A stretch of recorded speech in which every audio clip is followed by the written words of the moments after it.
Greetings and salutations, everyone. Welcome back to the ArchCast, where we do have some exciting news, V. Alex Jones, the man, the myth, the legend, the phantom, is apparently, maybe, possibly, it seems likely, returning to Twitter.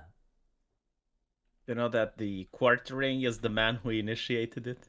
Probably not. There's a lot of stuff going around now that it seems that Elon was in contact with Alex Jones several days before this, and this does seem to be a larger PR stunt. And I mean, it would follow. Just a little while ago, of course, rather famously, Elon told the advertisers to go fudge themselves, which is the PC term, of course. You can say fuck on YouTube. You can't. No, not in the first 15 minutes, V. No, 20 seconds. Jesus fucking Christ, read the TOSR. Oh, no, they'll... we weren't within the first 20. But no, your monetization... The reason why you get a lot of yellow piss symbols is the fudge is not really allowed in the first 15 minutes, etc. No, 15 seconds. Dude, okay, we can make a bet, and we can look after the show. I guarantee you it's 15 seconds. I don't know about that, V. I'm paranoid. I have the power of autism and paranoia on my side. I know the TOS. We have long since hit the... Yes, because YouTube abides very strictly to their own terms of service. Well, when it comes to, like, the advertisers, they probably do. Like, the thing with the advertisers, I noticed, it's not, like, something that they care personally about. It's more like they're forced to care by the advertisers. Well, yeah, no, it's moral busybodyism. Like, this is just simply how it is. We return to the widest possible audience, and the widest possible audience includes the potential pre-teens that for some reason watch this show and are offended by the word fudge. Yes. Do we have, though? Do we have, like, subscribers that are 16? Not a whole lot, no. No, I don't think so either. I'd be shocked and surprised, honestly.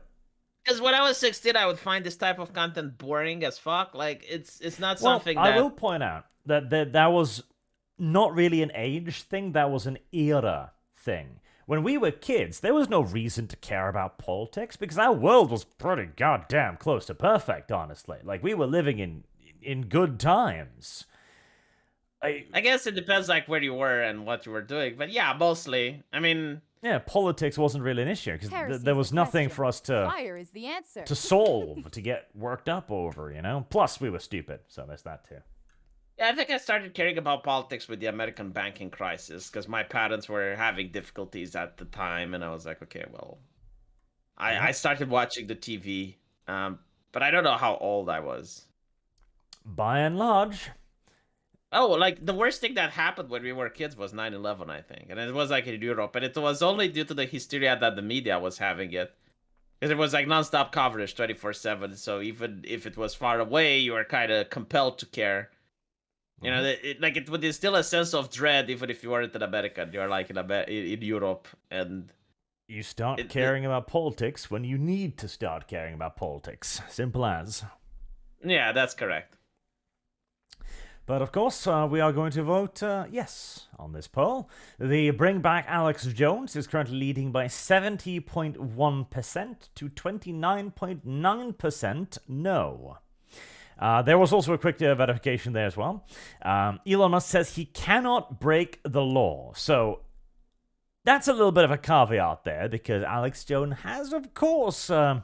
Well, I believe he's been convicted of civil felonies, hasn't he, with the Sandy Hook thing? Yeah, that's the question. Are we talking, like, civil law, or are we talking about penal code? Because, like, civil law can be your dog ran away and took a shit on your neighbor's porch. Yeah, so I'm presuming he's talking, you know, proper federal law, you know, rather than civil. Yeah. Because otherwise, he's already broken the law, so duh. But... maybe, like, that doesn't count, yeah. Like, maybe what he did is fine, just don't do it again. Yeah, don't do it again, because a little bit of the idea about this, too, is, of course, that if you kill someone, if you murder them in the most horrifying way possible, if you literally have sex with their decapitated head afterwards, etc., you'll get out of prison. Your sentence will end. You say a naughty word on Twitter, you're gone for good. Yeah, I guess it also depends because I guess like in the United States, their punishments are way worse than in Europe. I looked at this in Europe, like for a murder, it's you can get like 5 years, especially with parole. Oh yeah, like Like, the harshest legal punishment in Norway is, I think, 21 years in jail. Like that is the worst Yeah. you can get. And in the begin tonight United with the States, it's stunning like you verdict can do a against murder Alex. and you can get life. Yeah, you can get And- confinement in Norway too. Like if they deem that you're psychologically unstable, you can get confinement, which basically means that they can reconvict you as many times as they want. But Oh, I see. Yeah.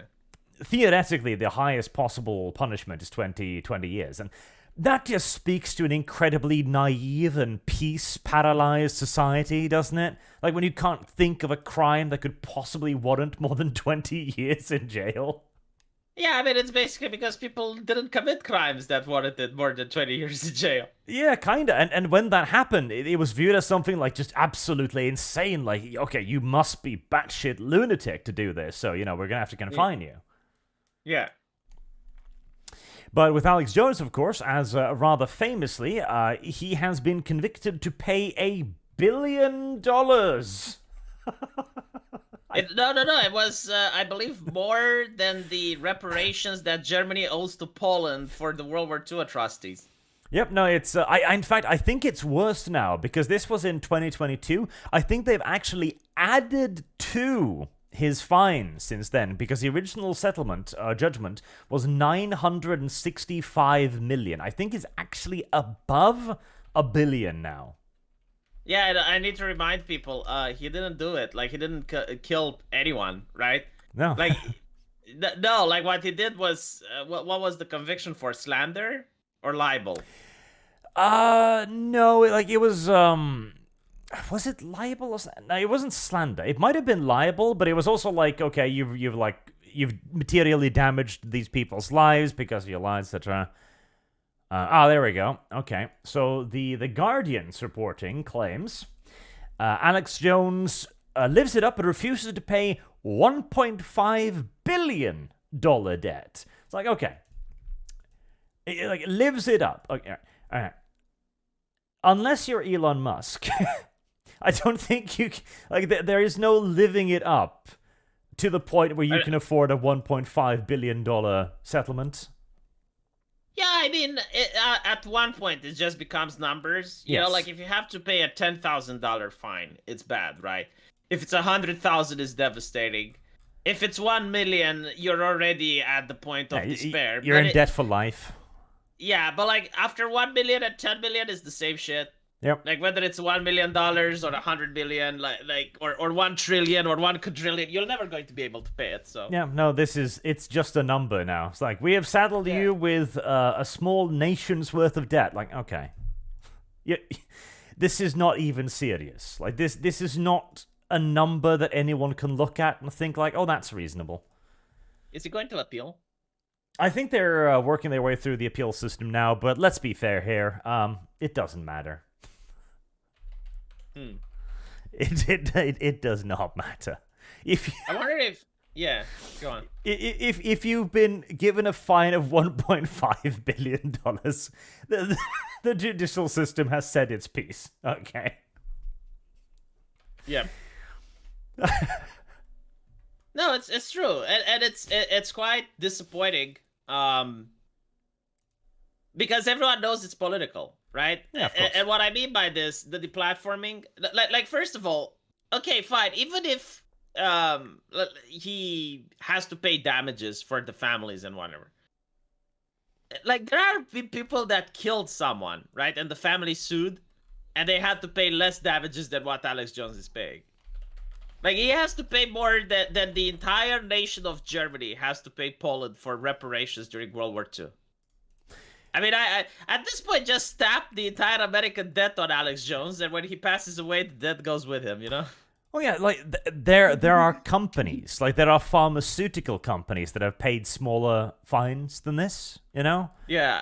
Like there are companies that may actually have killed God only knows how many people who have paid smaller fines. Like there are oil companies that have polluted God only knows how many miles of shoreline, killed countless animals that have paid smaller fines than this. Yeah, and the interesting thing is, like, people say that he got banned from Twitter originally because of Sandy Hook. That's not why he got banned.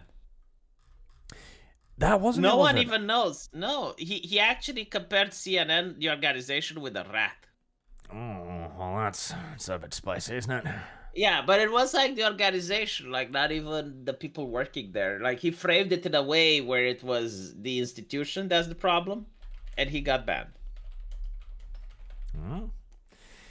There you go. And it was everyone, too. He was Cheetoed off the internet in a remarkable way. Like, everyone in lockstep yeeted him right off, right?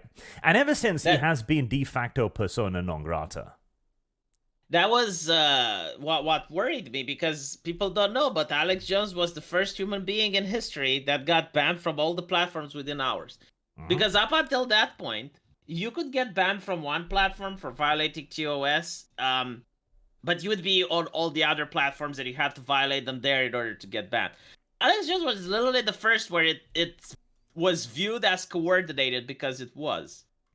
And I remember, like, when it was happening, like, people would say, no, it wasn't coordinated. Like, what do you mean? It's completely coincidental. And I'm like, oh, fuck off. There's no fucking way you can look at that and not come to the conclusion that it was coordinated. The interesting thing here is that they're kind of forcing Elon's hand with a lot of this, right? Because the all of the corporations going like, we're not going to advertise, we're going to try and choke you out, submit to our will. But Elon doesn't really need to, because we've got another example, and that is, of course, Tucker Carlson, who moved off the mainstream media, moved over onto Twitter and X. He now had a program with the bad man, Alex Jones, on Twitter. And how many, I think it was like something like 13 million views or something that he got on that. Oh, it doesn't surprise me. Like if you look at the poll right now, should Alex Jones come back? 70% of the people want him to come back, while 30% don't. Which goes to show that it's a very fringe minority of individuals that get to decide what we are allowed and aren't allowed to watch. Yeah. Because it's a minority of individuals. Like, this is what disgusts me with censorship. It's not the fact that you can't speak. It's the fact that some twat somewhere thinks that you're not a mature adult. Like, you're not responsible enough to watch the programs that you want to watch. They think your mother, chat, listen to me. They think your mother is incapable of deciding for herself what she can and can't watch. So they have to decide for her. Because your mother is a very dangerous individual. If she watches Alex Jones, she can snap. But luckily, we have the trust and safety councils and all the academics that are keeping your mother in check. This is what censorship is about. Especially like the modern version of it. Yep. And yet you can look at the success of it. He interviews Alex Jones, like yesterday, I believe. 13 million impressions. The previous episode, 26 million impressions. 5.7 million, 8.3 million. I mean, Tucker Carlson is doing absolute gangbusters on Twitter. So if they bring back Alex Jones, that will be millions more impressions for Twitter as a platform. And the worst part is, back in the day, the platforms were kind of inoculating themselves against competition, right? Especially with restreaming.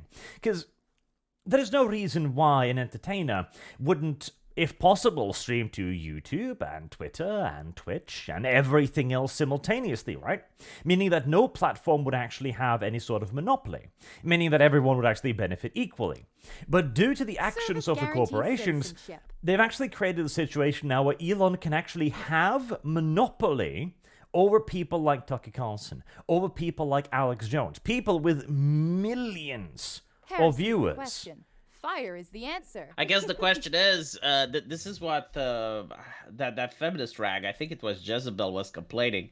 They had like a lot of people reading them, but the advertisers wouldn't advertise because they would consider their content to be too offensive.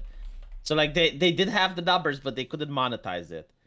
And I think like that's what they're trying with Twitter. It's like, sure, you get like 30 million viewers watching this, but like, how many people have Twitter Blue? How many people are paying for the content? You know, where are the advertisers? Mm-hmm. And in the case of Jezebel, they were blacklisted by the advertisers because their content was toxic. And that is, of course, exactly what they themselves argued for. That you've got to get rid of all divisive, all negative content. Well, feminism isn't popular anymore. And it's not even because the right wing was like researching and got like, feminism, throw them out the door. It was because the splinter intersectional movement of feminism were like, feminism bad, throw them out the door. Yes. And this was like I said this in 2014 because I found it bizarre. It's like, okay, so you're a feminist and you want different rights for men and women, but at the same time you leave the back door for like any man to identify as a woman. So like, what's to stop men in a world where you're creating to just go like, well, yeah, sure, like on paper I'm now a woman, and I want the same rights and privileges that you argued for. And they would say, well, no, that would never happen because every man is honest and no one is going to use this as a way to get privilege. And it's like, okay. And now look where they are. Now look where they are. This might actually, this will absolutely be a ticket for Elon as he's trying to build an infrastructure system that pays for itself via Twitter Blue, via subscribers, etc.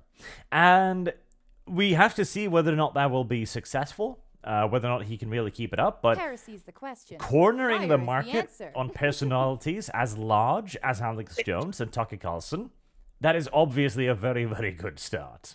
Like, imagine 10, 20 years ago, right? You come up to a media company and say, hey, what if we could guarantee you monopoly over like two of the most popular people on Earth?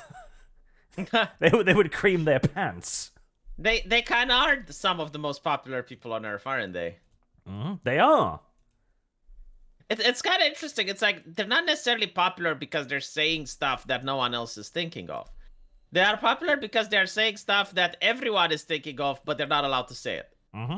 And they can because of either, well, in the case of Alex Jones, he can't, but you get my drift. Yes. It is a retarded world in which we exist.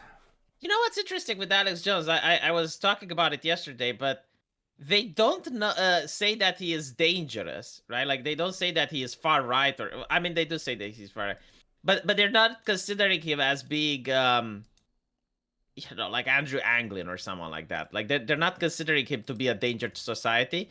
The only thing they say is that he's spreading harmful misinformation, or no, sorry, not even that, harmful conspiracy theories. But they don't articulate, like, why that is a bad thing. Did you notice that? Well, it's because it's an accusation. It's an intonation. It's a spell, like harmful misinformation. Yeah. That's what it's the word racist. It's the word bigot. It's these words repurposed yet again. But what's funny about it is that now the government, like when I grew up, UFOs and shit were conspiracy theories, and now the government is spreading them. However, the idea that people in power can be corrupt and they can follow their own interests. Now that's ridiculous. Now that's ridiculous, yes. Or that politicians lie. Yes. Why is Trump the worst president ever? Because he lies. Like, oh no. Well, thank God we've got Biden super predators in office. Can we say that on YouTube? Is that? I don't know. I guess we'll find Me neither. out. See, like I am paranoid that I know the rules, but sometimes you put me in a pickle, Arch. You're like, well, is it? That I'm thinking like, I don't know. Like, a politician's job is literally to turn his cape with the wind as swiftly as humanly possible. Yeah, no, I don't know. Like, I do think like most politicians are actors in the sense that all they do is they read from a prompter. Like, we don't have debates anymore. We don't have politicians, like trying to defend their point of view. It's just, how should I even put it? Like, it's the fakeness of it. Like, when has AOC ever debated a right-winger in her entire political career? Was it, there was an American president. He used to be a actor, wasn't it? And somebody asked him, like, how did this happen? Like, you were just an actor. How could you become a politician? He was like, I couldn't imagine becoming a politician without first being an actor. Yeah, it's probably like that. It's kind of sad. Let's see. Let me do a couple of the superchats that came in already. Sujad said, just voted yes. Good boy. is the only correct option, of course. Sandum, no dev, means stream will be reasonable length. Well, it's dev. He told me a while ago that he'd be on, and he'd just be a little late, but it's dev. Okay? And he's a little late for dev is tomorrow, in all due likelihood. I'm never late. And if I am, it's like 1 or 2 minutes. V? Yeah. What happened yesterday? And that wasn't the ArchCast. What happened yesterday, V? It wasn't the ArchCast. And not only that, it's like, look, sometimes there are things that are outside of my control. Like if the internet goes down. V is like an act of God. It is, like literally, like a tree fell over the internet line. Like it actually can be manifested as an act of God. V, there aren't any trees in Romania. How do we get oxygen, Arch? The communists chopped them all down for firewood. Yeah, but they grow back, right? Like or something. They do grow back, Arch. They don't stay down permanently. They regrow. Like, I'm pretty Unless you sure if cut I the- Google Romania, yeah, I don't see a single fucking tree here. Are you looking at a city? We'd have those, yes. The concrete jungle, we call it. Like, look at this, V. Right, look at this. I'll put it in the link channel. This is Romania. There are no tree here. There's just bushes. There's just shrubbery. That's all that there is in Romania. Like, you know don't that have green trees. stuff?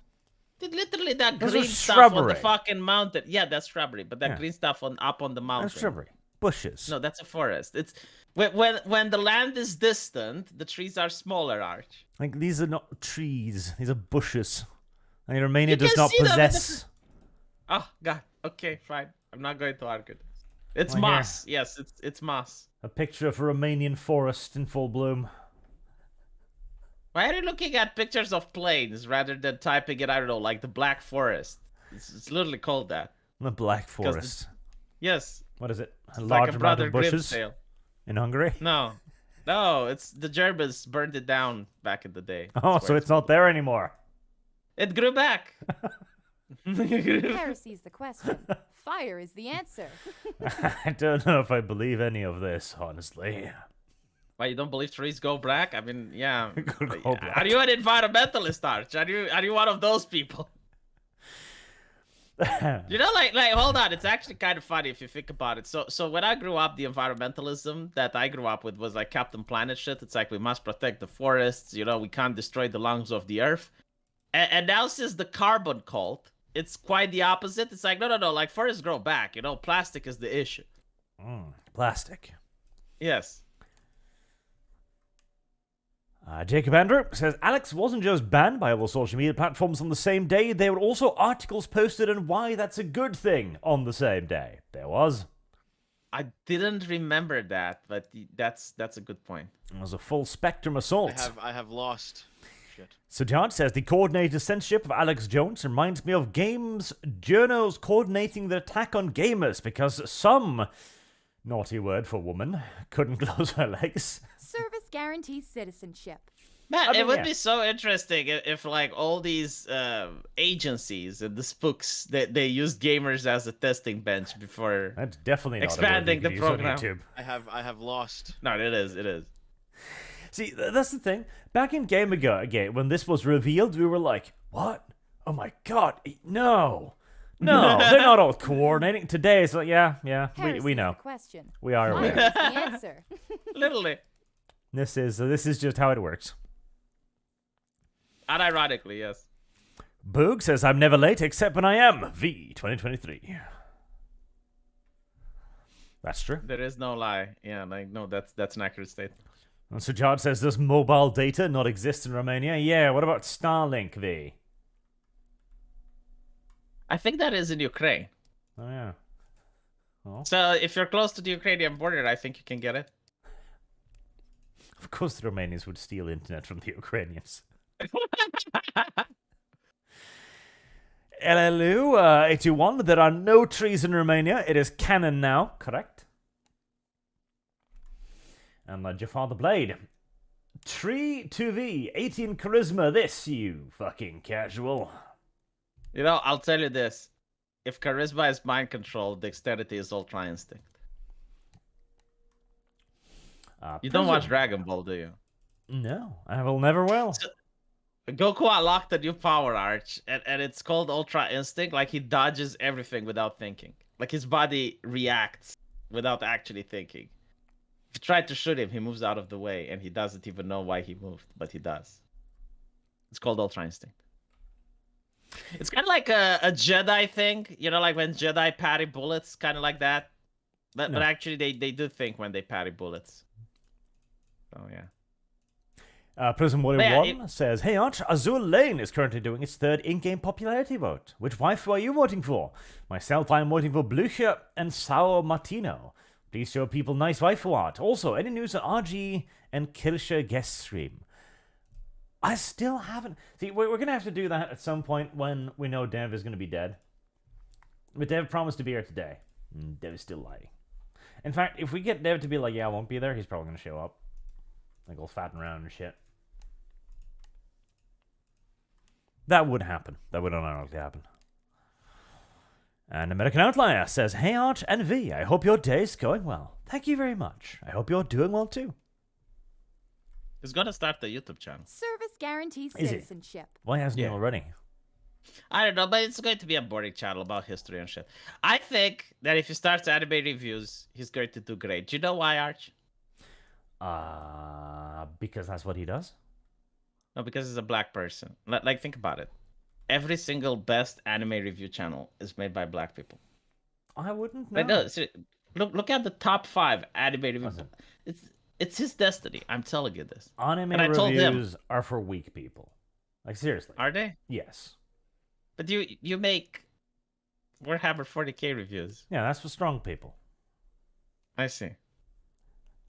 This is I not don't think it difficult. works like that. I think like, it reviews works are like reviews. that. No, I think reviews are reviews. I think like if you do reviews, it's the same genre. Like, Listen, Dev started out as an anime reviewer, and that's all I need to say. oh, did he? Yeah. Hmm. Checkmate. In a corner. I think American Outlier is going to be the reverse Dev. I think he's going to start as a historical reviewer and then switch to anime. That would be a better path, if nothing else. Hmm.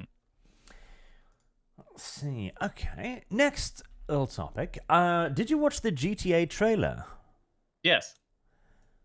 I'll put that up here. I'll be copyright struck by Rockstar Games, but such is life. I have lost. Why did they do that though? Like, why did they copyright strike? Because I noticed that it's like it's a fucking Yes. trailer. Don't you want people to see it? I What's know. wrong with you? I know. It's so utterly retarded, but they copyright claim trailers these days. It's just like literally, this is your advertisement I'm showing off here. It's like, no. Yeah, it's like you usually pay YouTubers to do that. Like, this makes no sense. Yes, I should be charging Rockstar, and yet.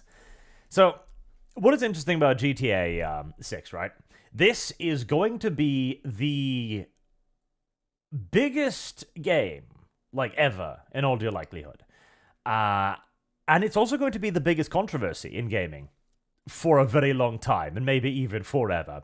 And half of it is going to be completely made up, as everybody wants to attach GTA somehow to their channel now, because this is gonna be the biggest thing, and everyone knows this is going to be the biggest thing. Even if this game releases and it is the hardest flop in video game history, even if this is the ET of modern day video games, right? Even if it's buggy, broken, crashes constantly, doesn't run, literally infects your computer with fucking malware, it will still sell like mad because people will buy it and it'll be too late for them to actually know what the hell was going on. Yes. Why don't you do that? Like a game sells based on its prequels. So Yes. if it like GTA sells based on the previous one, and the next GTA will sell on this one. I do think it's going to be woke. And the reason I'm saying this is because of the developers saying it. Like, they went with, oh, we're not going to punch down. Like, we know that we're satire, but we're not going to punch down. They already remade some of the previous games. They removed the things that they consider offensive. So I do believe that it's going to be woke. But that doesn't necessarily mean that the game is going to be bad in terms of gameplay or in terms of graphics, right? So who knows? It may be like one of those woke games that actually do sell. Yeah, it's entirely possible. Because I will also point out, a lot of people were looking at the trailer, and they Here's probably the had, question. Fire is they'd the probably answer. made up their opinion before they actually watched it. And it was that I'm going to try and make this woke because I'm going to get on the anti-woke bandwagon with this. And I'm going to approach GTA from the anti-woke perspective, right? And there wasn't really anything I have particularly lost. woke Shit. in the trailer. Like, I was actually kind of surprised. I would have expected to see at least one pride flag waving Oh, happily I in the saw sky. some wokeness. I saw some wokeness. So, the picture with the fat women on the beach, like if this was 2016, you'd have like just hot women everywhere. Like I know there's hot women in the trailer, but again, if it was 2016, every single woman in the trailer would be like hot as fuck, like just smoking hot. Then you have like the female character, like she has a feminine body, but she's got like the androgyny face. Like again, if it was Possibly. 2016, yeah, if it was 2016 Rockstar, you'd have had like the best waifu that technology can muster. If it was a game like GTA, Look at that. Traitor dev too. No, Canadian. and you know the devs themselves are saying it, but yeah, that's my take. And of course, you know the fact that you play as a female character. Like I've been in the hood, I've been in the streets. Okay, like women do not act the way that this chica is depicted. Well, so to start with the ugly female characters thing, right? Yeah. I think this is actually good. I think this is like I've got the picture up on screen now. I think this is actually fine. I think this is good. This isn't necessarily woke. This is simply our engine allows for all kinds of body types in the game, which is fine. You've got thin, fit women. You've got fat chicks. You've got slender, thin chicks. You've got a decently nice body there. You got a big booty over there. This I view more as a hey, look at what our engine can do, rather than any necessary focus on fat or ugly characters. Mm-hmm. Okay, I'm cheekily taking a little picture. As for the two model characters, you've got the Latina chick. She looks pretty damn good. And you've got Mud Girl, which is definitely my favorite so far. Mud Girl, good girl. Where's Mud Girl? You know that those are actual scenes taken from TikTok and the internet? Yep. That was another thing, too, because they were like, oh my god, this looks so crazy. This is pretty much all referential. Like, pretty much all of the insane shit is actually Piracy's the things that they've taken Fire is from, the like, answer. Florida and California, and been like, yep. Yep. I think it's more Florida than California because of all the gators. But yeah, Mhm. lots of Miami here. Lots of Miami here. Anyway, sorry I'm late. I'm a week late for last week's ArchCast. Sorry about that. Sorry. How's it going, guys? Service guarantees citizenship. No, it's kind of great. I mean, we're talking about GTA now. Dev was Yeah. working on the Honestly- trucker video. Haha. It looks good, actually, GTA. I'm Yeah. pleasantly surprised how much I liked it. I Here's the don't thing. mind it. If the whole point of GTA is, or GTA 6 specifically, is going to be, hey, look, this is a bunch of world star hip hop videos. I'd be like, okay, I can play that game. That sounds really fun. Yeah. Like and ridiculous street fights and stupidity. Okay, that could actually be like a good time. I don't mind the female main character either. Especially as I'm presuming what they're going to do is like in 5. They're going to give you two characters and you can play whatever one or switch between them in between or something like that. And in that case, a nice Bonnie and Clyde story. Yeah, I don't mind. I mean, I've always been arguing that we should be doing companion characters in games because you should try to actually simulate, because everyone agrees that games with friends are better. So surely you should simply try to simulate that as much as possible, right? Nice and simple. The issue is it costs a lot of money, and it's really technologically difficult to make. And if anyone's going to make a good shot at trying to do that, it would probably be Grand Theft Auto. The thing that has shocked me is how many right-wingers complain about GTA. Yes. Did you see the ban GTA now because it's it's sexual or whatever, right? Yeah, and like kids shouldn't have it. And I'm like, well, no fucking shit. Like it's M for mature. Yeah. But I think like this is a problem with the Zoomer mentality, right? So you have like a lot of Zoomers on TikTok, which absolutely have been trained against the male gaze. Like you go on their Twitter bio, and they're underage because they claim that, right? But their entire Twitter bio is an altar to LGBT sexuality. Like they will not post like pornographic stuff, but they will post stuff like from Deku shirtless from My Hero Academia, or they will post like a shirtless male character or whatever. And they go out of their way to go to artists that post on their fucking page like this is for 18 plus, like my page is 18 plus, if you're a minor, fuck off. They will go out of their way to terrorize those artists, right? And I think like they noticed the right-wing influencers, they noticed that this is how Zoomers act, and this is why they make these posts, is to get clout from these people. Because when you say, oh my god, oh, GTA is for sexuality, blah, blah, blah. You have all these Zoomers going in and giving the thumbs like up, and they're like, oh yeah, this is a great post, this is a great take.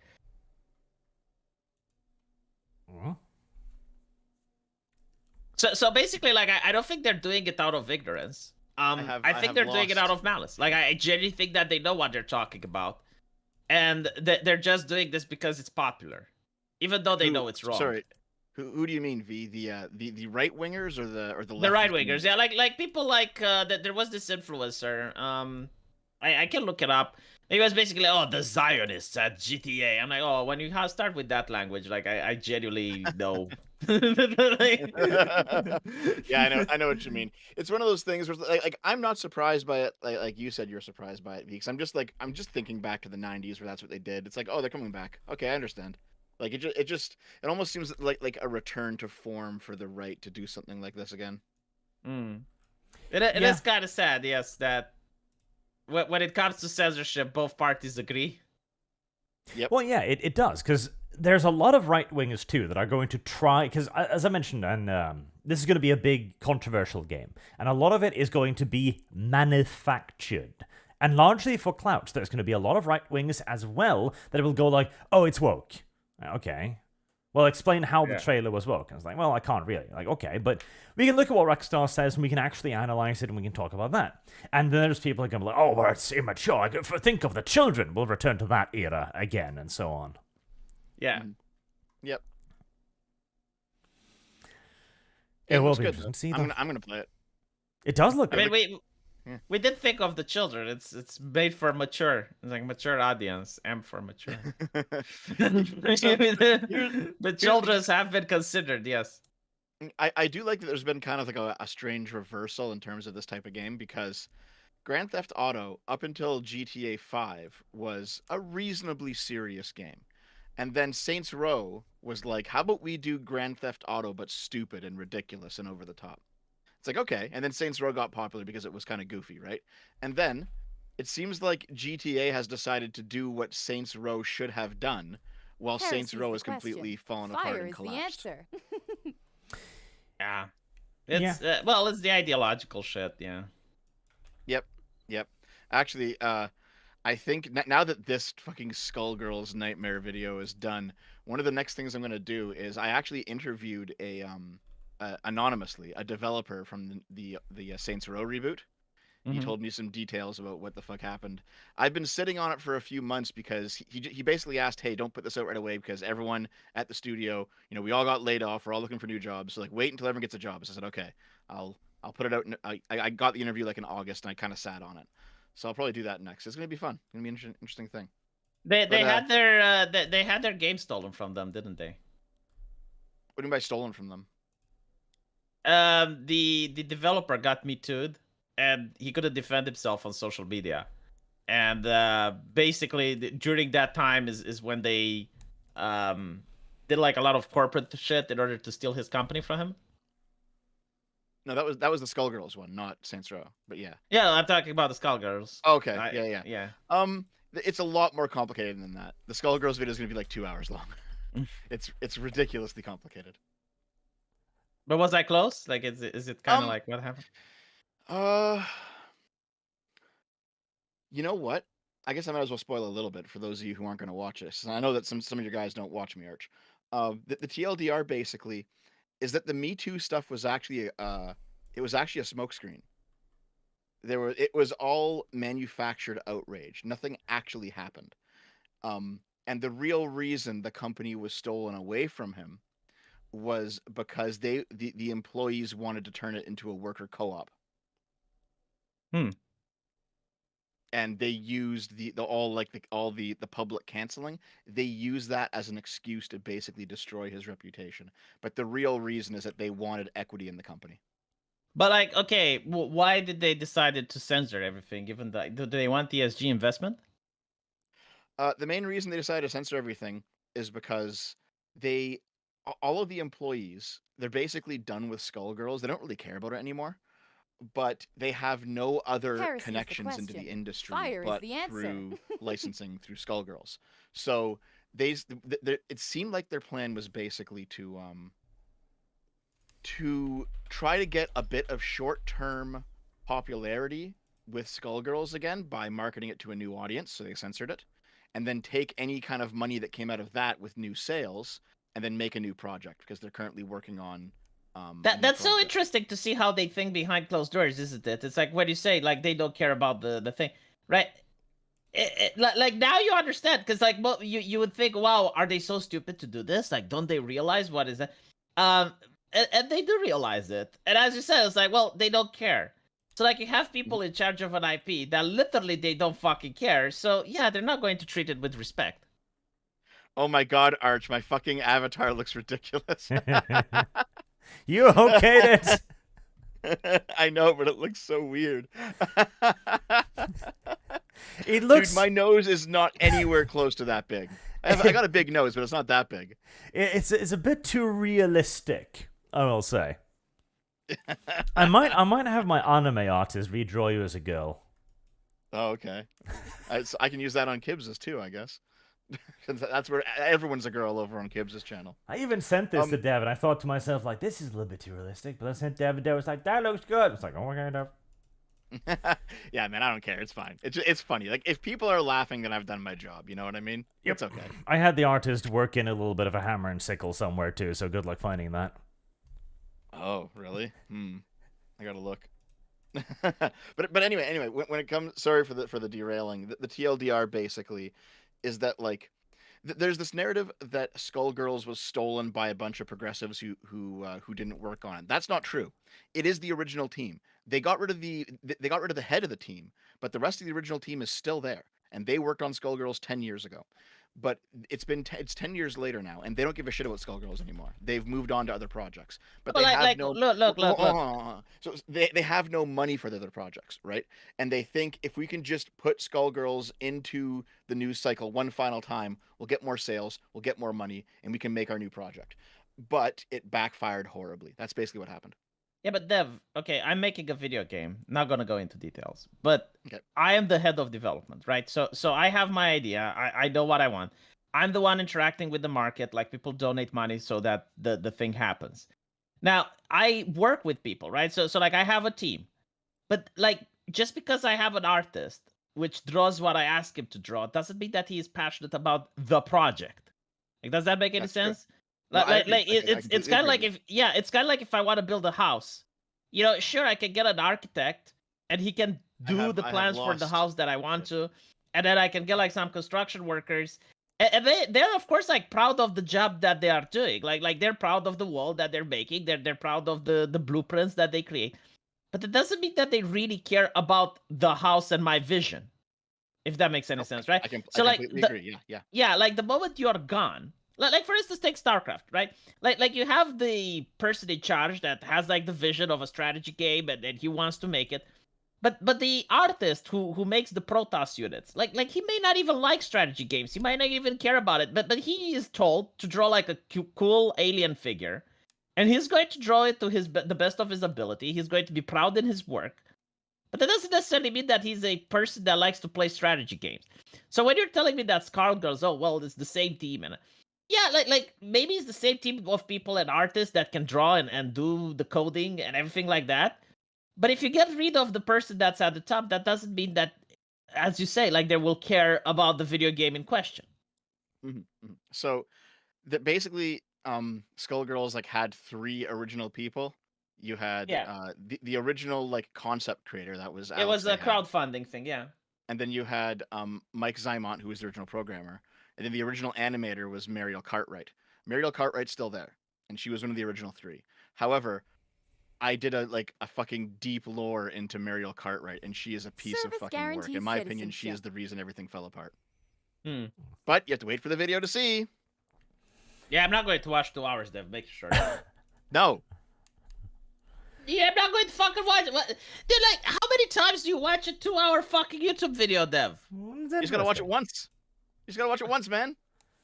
Gotta watch We will see if Dev has made a good job of it. Anyway, sorry for derailing. I'm When it going comes to put to it Grand into Theft Auto ChatGPT 6, to summarize it.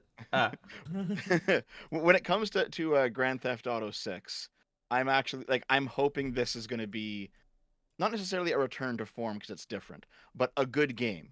Because GTA 5 was a good game, but they've been re-releasing it over and Piracy over is and the over and question. over and watering Fire it is down. the It's been getting answer. worse.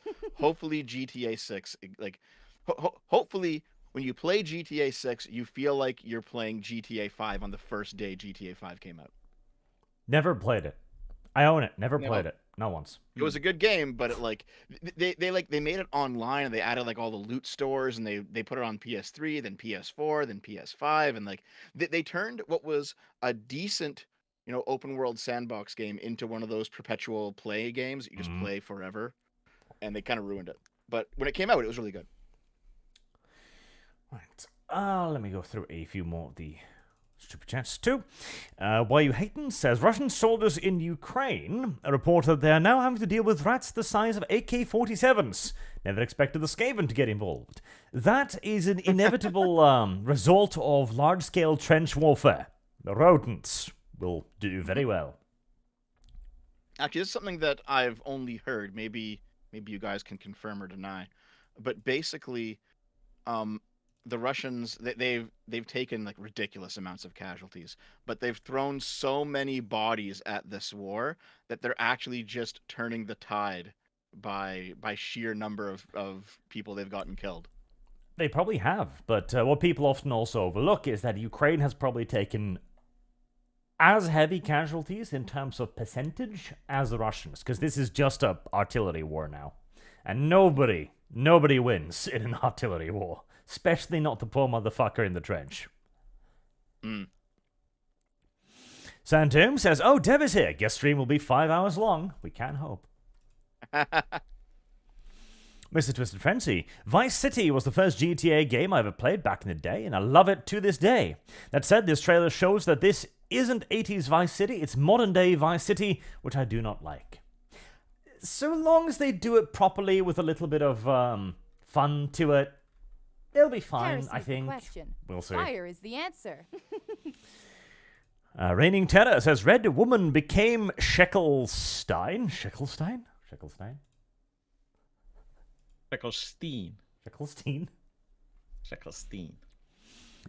Oh, yeah, right. So John says the nose is too small. The nose knows. That's right. We need to make the nose bigger. I agree. Silver Chimera 78. Thursday night on Dev Stream in Baldur's Gate 3 1 Game of the Years, we saw the release of Legends of Zelda Tears of the Fat Man and Naomi. P3GS Dev.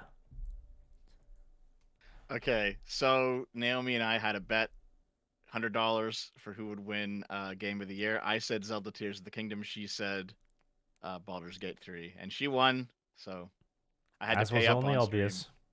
You know those things are rigged, right, Dev? Yeah, but it should have been rigged in my direction. Well. Popatot says, I'm late, so I'm gonna speed this. Your cast last week would have gotten Yeeta for sure. What the fuck did Kips do to get a YouTube bunk? And regardless of the reason they stole what I paid for in Skullgirls. F them. Agreed. Yes, last week's stream got Yeeta for good reasons.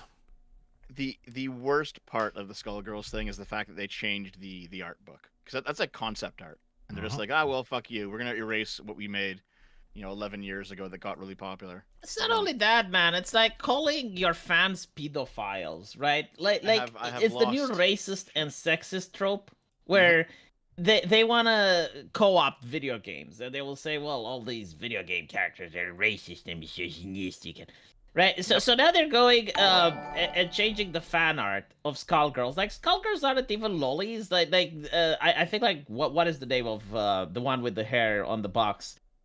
She's got like massive tits. Philia right? is 16, and she's the one with the massive tits. Okay, yes. if your problem is that she's 16, fucking change the lore and make her 18. Like, what is that it's so not hard to it's do? not hard, yeah. Right? What are the localizers? But it's not about 16 or 18. It's literally about the fact that it's an insult. It's like calling you racist for liking just sexy female characters. Yep. So here's what's really interesting. I remembered this from back when Skullgirls came out, and I got confirmation of it for the video. A lot of people were calling Skullgirls pedophilic, right? And the developers, including Mariel Cartwright, I found her on an old stream saying, this is obviously ridiculous, right? Like, people are calling it pedophilic, they're calling it sexist, this is fucking stupid, you guys are insane, right? Yeah, I got her back then saying that. But now they're saying the exact same things, and the developers, the ones who were disagreeing back then, the same people are saying, yes, it is, we're sorry, we'll fix it. Yeah. It's basically because it's popular to say, right? Like if you want censorship, you just say that, and then it justifies the censorship. It's not that they genuinely believe it's like a... Yeah, in 2011, it wasn't yet popular to say, so they actually fought back against it. In It's 2011, also, it leads very nicely into to another topic. Sony deleting purchased Warner Brothers shows from the PlayStation Store libraries because digital ownership is a lie.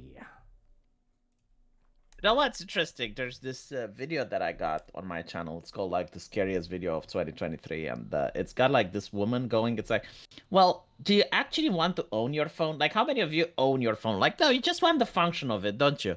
Do you actually want to own your washing machine? No, you just want the function. So wouldn't it be better if you just lend all of these things from a company with a paid subscription service?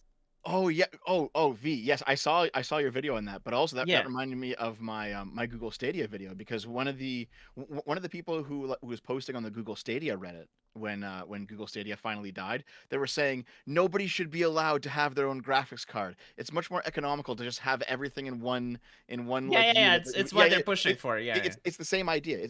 Basically that in the name of centralization.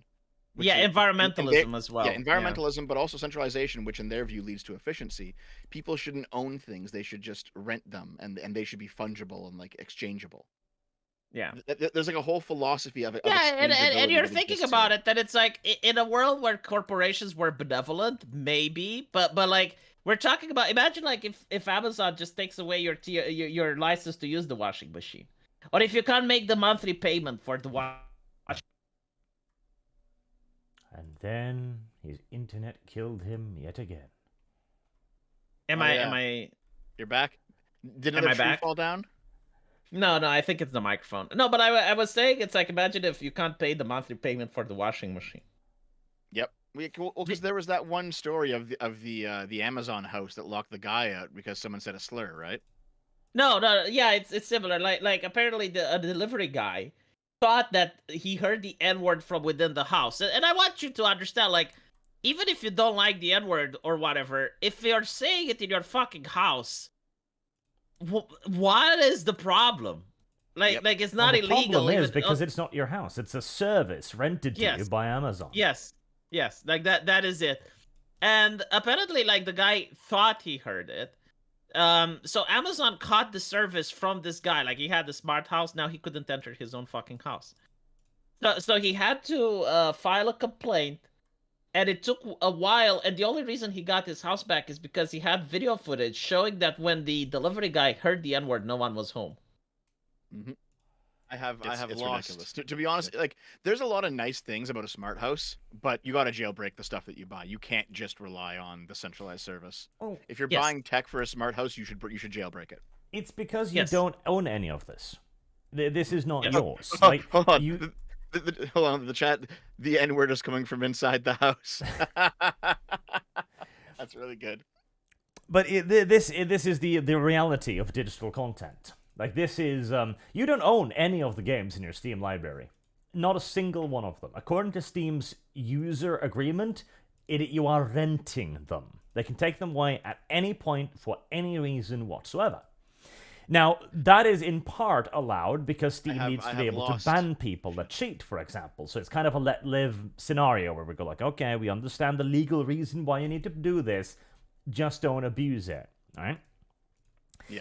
And I mean, And- Gabe's not going to abuse it, it seems. He No, seems quite... But the next he's- guy... The next guy, yeah, that'll be the The problem. next guy might. And what Sony is doing here, like, this is getting normal people caught in the crosshairs between two companies. Because Sony bought this from Warner Brothers. Then the license agreement ran out, and they didn't renew it. And so now they are going to take away programming that people have actually paid for already, that they own, and they're just going to remove it from their accounts unilaterally, one-sidedly. Heresy Yeah, is the question. I mean, Fire is the technically answer. they can, but the EU has already. So there was like this guy on Steam, and he said the slur to one of the Steam devs, not devs, sorry, the moderators, and they deleted all of his library, right? Like they banned his account. Now this guy lives in Russia, and in Russia you have like this organization that exists in the EU as well, which guarantees consumer rights. Right, so it's like a team of lawyers that's paid by the government, and you just go there and you file a complaint and you say like this company has violated my human rights, and they will sue on your behalf. Like you don't have to go to the lawsuits, you don't have to do anything. It's paid for by the government, and again, like this team of lawyers have like big cocks just wanting to fuck with corporations, like that's their thing, right? So they use that, and basically the Russian government sues Steam, and he gets his account back. The same thing is in EU, so I'm curious like if anyone is going to sue Sony over this. Because again, like all they have to do is to go to an office, they file a complaint, and that's it. It Like, depends. It depends if your yeah. nation does have a consumer rights organization like that. Does it yours? I mean, most in the EU have, from what I know. Norway does, yes. America doesn't. Because America doesn't, but like we're talking about the EU, right? So like Norway yeah. does, I'm pretty sure like Britain does. Canada kind of does, but it's pretty weak, to be honest. Yeah. So technically, like, if anyone does that, like, they may actually sue Sony, and Sony may be placed in a predicament. Like, they may have to give the money back, or because that's the thing, right? Like, I am willing to understand the situation. It's like, okay, you got your licensing like rights revoked. Okay, fine. But why not? You're not giving like, I don't know, like 3 months guaranteed Sony Premium bullshit, you know, PlayStation Plus membership or whatever. Like give the people that lost something. Like how many people even bought your movies? Not many. Just give them something in return for their loss and an apology. My whole reply here is just pirate it. Just fucking pirate it, dude. No, but that's not the point, right? No, Like, I know that's not the point, but like what you can do is like right now you can pirate. Service right? guarantee. How censorship. can you pirate an online-only service? My problem is that this is where it's going, right? Like, I don't give a shit about, like, some 10 chuckleheads which downloaded some movies from Sony and now they lost their movie. It's not about that. It's the principle. I have It's lost. like we're moving towards the centralized digital economy where you don't own the software that you buy, right? So when that happens, things like this has to be punished. I agree. But if they don't get punished, you should pirate it, right? Like I'm giving individual advice here specifically. I don't like where we're going either. But if we're going there, then fire up the BitTorrents, guys. That's what you should do. But like if the game is online only, Dev, and you need to be logged on to PlayStation to play it, like give me a PlayStation, a Bloodborne, I think, yeah, is that piratable? I think so. I think at this point you can emulate it. You can emulate it, but like if it's a new game, if it's something that just came out, and if it's multiplayer only. I mean, yeah. I mean, I agree with you, Vee. Like, I'm not gonna because that's where it's going, right? Like you have single player games that are multiplayer only. Like you need to be logged into the cloud in order to play them. Like that's where everything is going towards. Like I want you to understand, when I grew up and I was playing something like Minecraft, okay? If I had, like, I used to have like one executable on my screen, and if I double click that, and another kid halfway across the world would do the Service same. guarantee We were online citizenship. and we were playing together. No supervision, no chaperone, no nothing. Now, if you want to play it, you have to start the Microsoft account. Some of these accounts even ask for your phone, right? So now in many countries, like your phone is tied to your ID. Then when you log on, they supervise everything that you talk. Like they monitor all of your speech, everything you say, right? And this is the new standard. Like, everything is supervised, everything is controlled. It's like the Soviet fucking Union on the internet. Yep, I completely agree. I mean, but in the absence of being able to change it, the only thing you can do is just, use community-built workarounds. The problem this is that in also normal... why we need to this needs to be a legal issue, because we can't do anything about this. This is there's absolutely nothing you or I or anybody can do against this. And even if we go to the government and goes like, please sue them for me, even if they get something done there, that is only one step. Like, there needs to be a legal precedence here. Like, we need to actually create a set of legal frameworks that says that no, if digital content is going to replace physical content, then you need to have the exact same ownership rights over digital content as you have over physical content. So here's the issue, right? Is like the counter argument to that is going to be that, well, the corporation cannot be expected to provide the product to you in perpetuity just because you own it, right? That's gonna be, then don't do digital stuff. Yeah, if you can't guarantee that, don't do it. Like, if you cannot legally provide the product, you are not allowed to provide the product. But not only that, it's like... Let me understand though, because let's say you buy like a movie like on a DVD, right? And you keep it in decent enough shape that in 500 years it still exists and it's been passed down through your family line, right? So you still have the property, it still exists. The idea is basically that all property eventually degrades. So it's just the way the world works, right? No, I'll tell you how it would be fair, right? If you can download the stuff. Piracy is the question. So like, for example, with Steam, if the service falls down, I still have the games that I have and I can play them in offline mode, right? Mm-hmm. So if you can download the stuff and it's on your USB or whatever, and the company gives you a warning, it's like, hey, we're going to shut down our servers in like 1 month and you won't be able to download stuff anymore. That's fine. Mm-hmm. Actually, I think Gaben at one point, he was asked like, hey, if Steam goes bankrupt and you have to pull the service, what will you do? And he basically said, we would update Steam with the time remaining that we have. We would update Steam so that all games can be played offline, or as many as possible. And we'll announce it publicly and we'll say, listen, come download your games. Yeah. And then Steam will just work offline in perpetuity. You can't download them after the certain point, but if you have downloaded them, you can play them. You can just play them. Like, it makes sense, right? It's literally like a store. Like you bought the game from a store, right? Like, if you lose the copy, you can't rebuy it. So it would be literally like that. Like if the thing goes bankrupt, like if the company says so Sony should be able to say, okay, well, we can't do this anymore.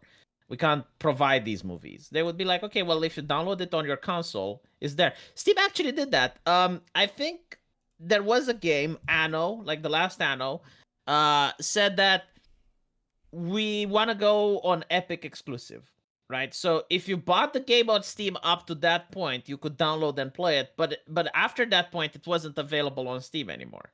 And there's a couple of games like that. Steam's done that for a bunch of games, yeah. Yeah, like if you downloaded it up until a certain date, it's yours. If not, well, you have to buy it from somewhere else. And I think like that's fair. So there's a super chat right here I want to answer. There's a difference between the laws of nature degrading physical objects and a company deciding you don't own your property anymore, Dev Yukami. Listen, I know. I'm giving you their argument. I'm not that's not my argument, all right? Basically, the company would say, well, you don't actually, own property in perpetuity because it degrades. So just view the, me not offering you the thing you bought anymore as like a degradation of property. And it's like, well, no, because it's not the same thing. But that's the argument they would make, basically, is that you don't actually own things in perpetuity because nature takes them away from you. It's a dumb argument. I linked that. I linked a new thing, Arch, and basically this is from 6 months ago. I only learned about it because of Star Trek, because I'm a Trekkie. But basically, they pulled a Star Trek show and a few other shows off of Paramount Plus, and they're just gone. You just can't watch them anymore, right? And it's like, well, no one wants this to happen, but this is why you should be pirating stuff, right? This is why you should be backing things up, and you have a copy local to you that you can watch whenever you want, because they're not selling DVDs anymore, No, I know, but if they crack down on the N-word, they will crack down on piracy. Like in the beginning, it was viewed like it's impossible to accomplish, But the more control they have on the internet and the more centralized it becomes, I do think eventually they will be able to crack down on it as well. I will. don't think so. I think No, they'll they always there will always be somebody else who reroutes with a new technology or a new idea. The pirates will always stay one step ahead, I think. No, they won't. Sure they will. No, they will not. think so. This is a question of knowledge. When, Like, not if. Yeah. already, torrent sites are getting fewer and farther between. They're getting more difficult to host. They're having more issues finding places to host. It's becoming more expensive with server costs, etc. And there's simply no comparing the Service resources. guarantees Like, citizenship. eventually, ad blockers will be eradicated of YouTube. It's going to take a very long time. It's going to be a long-term war, and maybe YouTube will give up on fighting it. But if the billion-dollar corporation that is Google wishes to do so, ad blockers will be extinct. It is a question of when. See, I don't know about that. I don't think I agree. I think that there will, even if they become very rare, there will always be people who will be working to counter But their they're effects, dead. and they will always be they will always be one step ahead. I think that's how it's always been, man. Therein comes Yeah. the plummeting IQ. I have Yeah, lost. well, it's also the fact that when we started, the internet was small, and most people were pirating. Like I remember in Romania, there was this prosecutor that went into the students' dorm in order to find if they have pirated stuff, and they did. But then the news media found out that the same prosecutor had like pirated version of Windows on his computer. So like, you know, everyone. Yeah, my point is like everyone was pirating to some degree when the internet came out. Well, here's the but thing. but That's because people buy everyone from needed to understand things. Like, Yeah, but, pirating like, requires a certain degree of skill. It requires a certain degree of perseverance and a certain degree of technical knowledge, all of which are falling off rapidly. Yeah, it's true. the- The, the Zoomers main- don't know how to do anything outside their phones anymore. Well, there's like two problems. It's what you said. Like there was apparently this guy which wanted to host an event for kids, and I think you said the story, right? Where the controllers, like, he was wondering, it's like, okay, so kids are kind of short, like we need to put the controllers a little bit lower, and the kids just moved the controllers away and they tried to touch the screen because like they never used the computer before, so they thought that it's with the touch screen. Fuck. Yeah, no, like there's teachers in high school that teach you know, like the basics of coding, and like they're trying to introduce people, and they realize that kids don't even know what a folder is, so they had to like completely remake their curriculum to start explaining how to use the computer, because they would use tablets and phones before, you know. Yeah. It's good. Man, Not like, necessarily here's the- bad. It's just like technology advances. But my No, point no, is, no, it's bad. It's bad, V. It's actually bad, and here's why. I did a video on this why it's specifically bad, because at the very least, previous generations still knew about older technology. Like, I wasn't around when records were common, but I can still play a record. You know, there's a uniqueness in what's going on now, and that they just know nothing, not even the basics. We are, unironically, like, we are heading towards the state of idiocracy. And a lot of it is because we are not teaching people how to problem solve at all. Like, modern day computer systems are so fucking simple, so incredibly streamlined, so incredibly basic, so incredibly user-friendly, that there is nothing to problem solve. Back in the day, if you wanted to download a video game, for example, you need to know about the site, you needed to know about the software, you needed to be able to set it up, and maybe you needed to apply the crack, etc. And even if this was just literally following instructions in a .text document, by carrying out those steps, you learn more things about your computer. Like when I wanted to play Weeb visual novels, I need to figure out how to set my computer's language settings to Japanese, yeah, and the make it think like it was translation, in yeah. Japan, etc. Like shit like that. None of this exists anymore, and since there is no reason for anybody to learn anything, to try anything, to fix anything, they're not going to. And so when they finally are happened upon, like, okay, you gotta fix this, they'll just sit there, mouth agape. well, it's also the thing of people don't need to pirate. And then the tree fell again. No, they're $70, but if you adjust for inflation, I remember like when I grew up, like a video game was like something like $80. Like it was incredibly expensive. Like even if you had the Yep. computer, you had to be very wealthy to buy a video game. So now people just buy shit on Steam, right?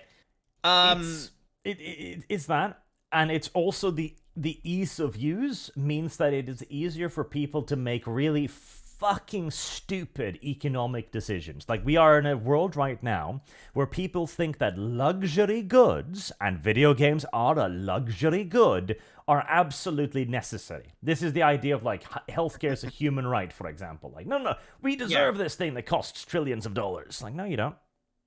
I always wonder, like, how can they say that with a straight face? Like, do they believe if you're in Somalia, like, the Somalian government violates your human rights by not providing you healthcare? Yes. Or if you're on an island, right?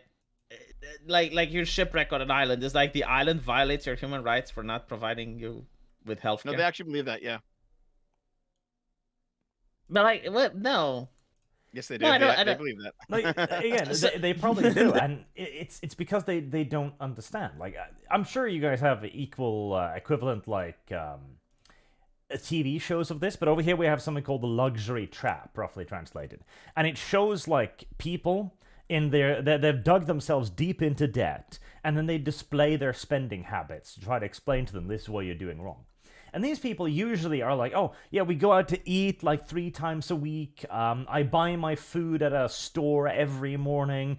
And they don't understand that when you spend $50 on a fancy coffee every morning, that stacks the fuck up. Like, they have no conceptualization of the world, frankly. Like, to far too many young people, money is your credit card. You know, the act of actually digging down into your wallet and pulling out the money you've earned kept a lot of people spending sober. But now that it's just like, beep, people forget. That is true. Yeah. Here, Arch, I've given you the best meme for this topic. And then the tree fell again. I don't know. I think, like, bread and circus is important. Like, entertainment is important for people. And you have to wonder, like, a luxury good. Like, a microwave oven, Arch, used to be a luxury good, and now every single household has it. Mm-hmm. Yeah, things definitely change. I wouldn't say right? necessarily like video games are luxury goods. Well, Yeah. It's kind of like how a 30-inch TV in 1990 would cost you $10,000. Yeah. And now a 60-inch TV might cost you $500. Right. I think It's a something luxury like good would be considered loot boxes in video games.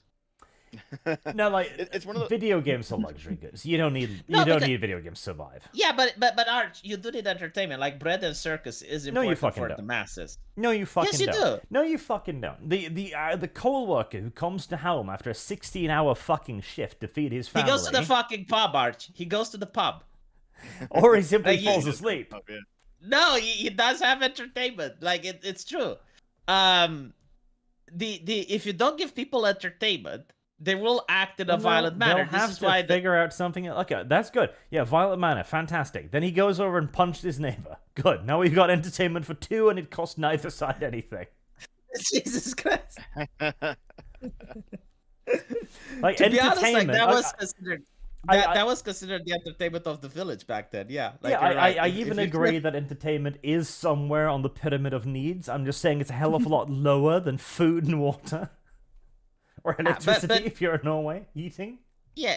Well, no, but like we are talking about like a decent standard of living, right? Like, luxury would be above a decent standard. Well, there's against a decent standard of living.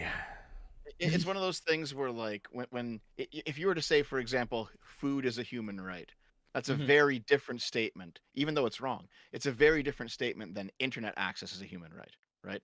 And it's because basically, as things are getting better and the standard of living is going up, people they didn't live back when it was worse, so they don't know how bad it can be. So when the internet goes out, they think that their world's ending. Mm-hmm. Well, it is. I mean, And then the tree fell again. Is it? Oh. Yeah, it cuts out a lot, mate. Could you wiggle your internet cable? It's the microphone. Push it in. But anyway, Mic cable, maybe. So the thing is, like, if you're in a first world country and you don't have internet, right? You can't make online payments. You can't get a job. Like, you don't have LinkedIn, right? Difficult to stay in touch with your social media buddies and circle of friends. So yeah, if the internet goes down, it's kind of like electricity going down for many people. But if you live in Somalia or you live in South Africa and the internet goes down, no one fucking cares. It's because society isn't structured around the internet. Okay, so what you're saying is we need to raise children in the standards of Somalia, and then only slowly give them access to modern technology and goods. But it depends what you want to achieve. But like, yeah, there is a I want type to of achieve parenting. hardening them. Yeah, but if you want to harden people for the sake of hardening, take into account that they're going to despise you when you grow up. Like, they will have resentment. Well, they're just gonna have to learn. And hey, resentment breeds ingenuity and the ability to rebel against your masters. Yeah, but instead it's like, do you want people to be ingenious when it comes to how to fuck with Arch? Like, let's try the ingenious ways of taking down Arch because he's the asshole that did this to us. Dev told me about a wonderful system where we treated children as commodities, and more I warmed to it. Okay, Arch, real quick, I DM'd you the video. Yeah, there's something I've been thinking about when it comes to this, right? Can I even? And this is not going to be a take that I think you guys will agree with. This will be the one that makes the chat very angry at me. All right, but I think it's correct, and it's only like half on topic. So sorry. You know how pre-COVID, for a long time, basically Federal Reserves around the world they aimed for like a 1% interest rate. They didn't want it to remain at zero. They wanted just a little bit of interest, not too much, but not zero. You guys know that, right? Dev waits for affirmation. I wait for him to continue his story. I just want to know if you know what I'm talking about. Yeah. I don't need to. Okay. Yeah. Heresy's the question. I think the Fire reason is the why they answer. do that is because as technology increases and goods become cheaper, that has like a natural deflationary effect on the economy. So you do want a little bit of Heresy's inflation the to kind of question. counteract it. If Fire that makes is sense. the answer. This is just an idea I'm thinking about. I don't really know much about this, but I'm considering it. There might be something interesting here. I got to think about it. Are you angry at him, chat? Maybe it might be. I mean, it's like I said, where like if a 30-inch TV 30 years ago cost $10,000 and a 60-inch TV today cost $500, basically the amount of money, of labor, of value used to create the equivalent product has gone down over time. You know, as you have various business integration. Do you know why it costs streamlining. cheaper? Yeah, do you know why it costs cheaper, Dev? Because technology is better. No, I mean, yeah, but like that's not the main reason why it costs cheaper. It's definitely. I think it's one of the main reasons. It's also because of China. Yes, No, manufacturing in China. it's because it's the number of goods. Like before, when it was expensive, maybe you had like 10,000 televisions on the market, right? Now you have millions of them. That's why they're cheaper. They're everywhere, right? Well, no. But hold on. How do we go from 10,000 to millions of them? No, that's not the point. The point is when you say, well, we need to cause inflation so that people have it less. It's like, well, there's already millions of them, right? Like no. That's what I'm saying. So we went from 10,000 TVs to millions of TVs because making them was a lot easier, and making them was a lot easier partially because of technological advancement. It seems to be the case that with technological advancement, as technology increases, you need less labor to build the same product. And that would seem to be that means that there's a natural deflationary effect on the economy as time goes on, as long as your technology is improving. So you would want some sort of background inflation to counteract that, to actually keep things steady. I think that's what's going on here. I think we should just punish people harshly. And not to mention, while what you say is true, there are also like new sciences and new jobs that didn't exist before, like working as a social media moderator. Like that thing didn't exist in the 90s. Yeah, absolutely. That's like the whole lump of labor thing. I've heard about this one. Basically, when people are anti-immigration for economic reasons, they say, "Oh, we'll bring in more workers," and then therefore, if there's more workers, there's less work per worker, so wages go down, amount of hours go down, and that's partially true in the short term, but there's also another effect where if you have more workers and those workers innovate, and they sometimes do, if they innovate a new industry, you've now created a whole bunch of work. So this idea that there's only a fixed amount of work to be performed and therefore you need a fixed labor force to do it, it's not necessarily the case. It might be the case that if you have more workers and you have more inventions, then the total amount of work also goes up. See, the only people that talk about workers so much are communists, so that just proves my point. That's true. Okay, is that what this is? This is worker, this is labor, blah blah blah. Workers, laborers, migrants, workers. It's like, you sound like Karl Marx, dude. No offense. Do I? Even as I'm just listen, you have to know the communist language to disagree. I know. I'm just pulling your leg, man. I know. I'm having fun. Let me do a few more super chats. Prison Warrior says, Arch, you didn't answer the question. Which Sewer Lane waifu are you voting for? And can you show people Arch said waifu so the chat doesn't have to look it up for themselves? I haven't played Azure Lane in far too long now, but if I did, I would vote for Bluesha, because Bluesha is kawaii and retarded. Prison Warrior also says, question for V. How will you go about dealing with it if someone were to post your game on F95 once you release it sometimes this decade?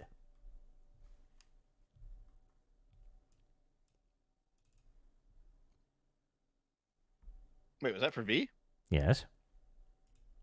He ran away, didn't he? He screamed and then he ran away. Or the tree fell again. 1 out of 2. Well, I'll put a pin in that then. Rangi has been a member for 9 months. Thank you very much for your continued generosity, sir. V proves he is mentally a zoomer. Can't even watch a 2-hour video. Skill issue. Yes. Artemis Fowl. So, Arch, do we have a result from yesterday's bidding war for the Navigator? We do! You lost, Buckymus. You were defeated, Buckymus. Chat defeated Buckymus and kept Navigator Waifu alive with $10. Buckymus is coping and seething over this. Shit. Rikoshia says, have you tried the Alien RPG by Free League? I have not. Thank you for your very first super chat, though. One RPG is probably all I can afford to do, but once that is over, maybe we can play the Alien RPG. Dev will be the survivor, and I'll be the aliens. Is there an Alien RPG? There is. Is it good? I don't know. Dev as the victim will tell us. Now that V is back, question for V. How will you go about dealing with it if someone were to post your game on F95 once you released it, sometimes this decade? There's no way to dealing with it. Like, piracy will happen, but people should know that if you like the game and you need the sequel, you better hope I break even. Because otherwise, like, it will be like financially impossible to make a sequel. So yeah, regarding piracy, like, there's nothing you can do. Just know that it will happen. And you can just hope that the people, if they enjoy it, of course, they will consider buying it. So V will be posting his game on F95, being like, here, give me money though. Well, it's around $30,000 to $40,000 to make a game. So, like, a lot of people don't realize just how expensive art is and commercial licenses are and stuff like that. So, yeah, I don't expect to make much of a profit, but I do expect at least to get, the money that I put in to get it back, so that hopefully I can make another game. Reigning Tenap says, Archley, digital ownership isn't a lie unless it has DRM, since you can make infinite copies and burn it on disk. If you want physical, buying digital in a walled garden is a lie, though. Well, yeah, because DRM is on everything. That is why digital ownership is a dirty, dirty lie. And digital ownership is still a lie. If you burn it on a disk, it will no longer be digital ownership. It will be physical ownership. Poppetot says, a bit old, but do what you want because a pirate is free. You are a pirate. Yar har fiddle-dee-dee. Being a pirate is all right to be. Do what you want because a pirate is free. That's true. Wait, Arch, you didn't sing it properly. That's actually a song. I know. I don't care. Oh, okay. Dragus Lita says if Goku dodges all attacks, he can't kill himself. Poppetot sends the same song over again. Dev, do you want to sing it? Nope. No one wants to sing. I don't like the most cringe thing is when you go to a party and you have to sing happy birthday. It's like, oh god. Listen, I'm not a VTuber. I don't sing. Same. I'll read it though. Do what you want, because a pirate is free. You're a pirate. Yeah, har fiddly-dee. Being a pirate is all right to be. Do what you want, because a pirate is free. You're a pirate. There you go. My son says, told me it didn't go through, so I tried again, lol. Yeah, well. That's Is a rogue trader like a pirate, Arch? No. No, he isn't. It's more like a lord. Like Yeah. you got your little empire and shit. Yeah. He's more like a conquistador, if anything. Oh my god! Like now that you put it, it does sound so fucking good. Yeah. Thank you, Archie. You actually opened the new immersion for the game for me. I'm a conquistador. I will conquer alien tribes and shit. Burnson says there's a difference between the laws of nature degrading physical objects and a company deciding you don't own your property anymore. Dev, you communist. That's true. Okay. Listen, I will. Blah, blah, blah, blah, blah. Right, we need to touch upon this ever so slightly, okay? Just slightly, because we've got a way to attack our fellow communist Dev today with by attacking him using another communist who recently went through a little bit of a heartbreak. We do have to briefly mention Destiny. Oh.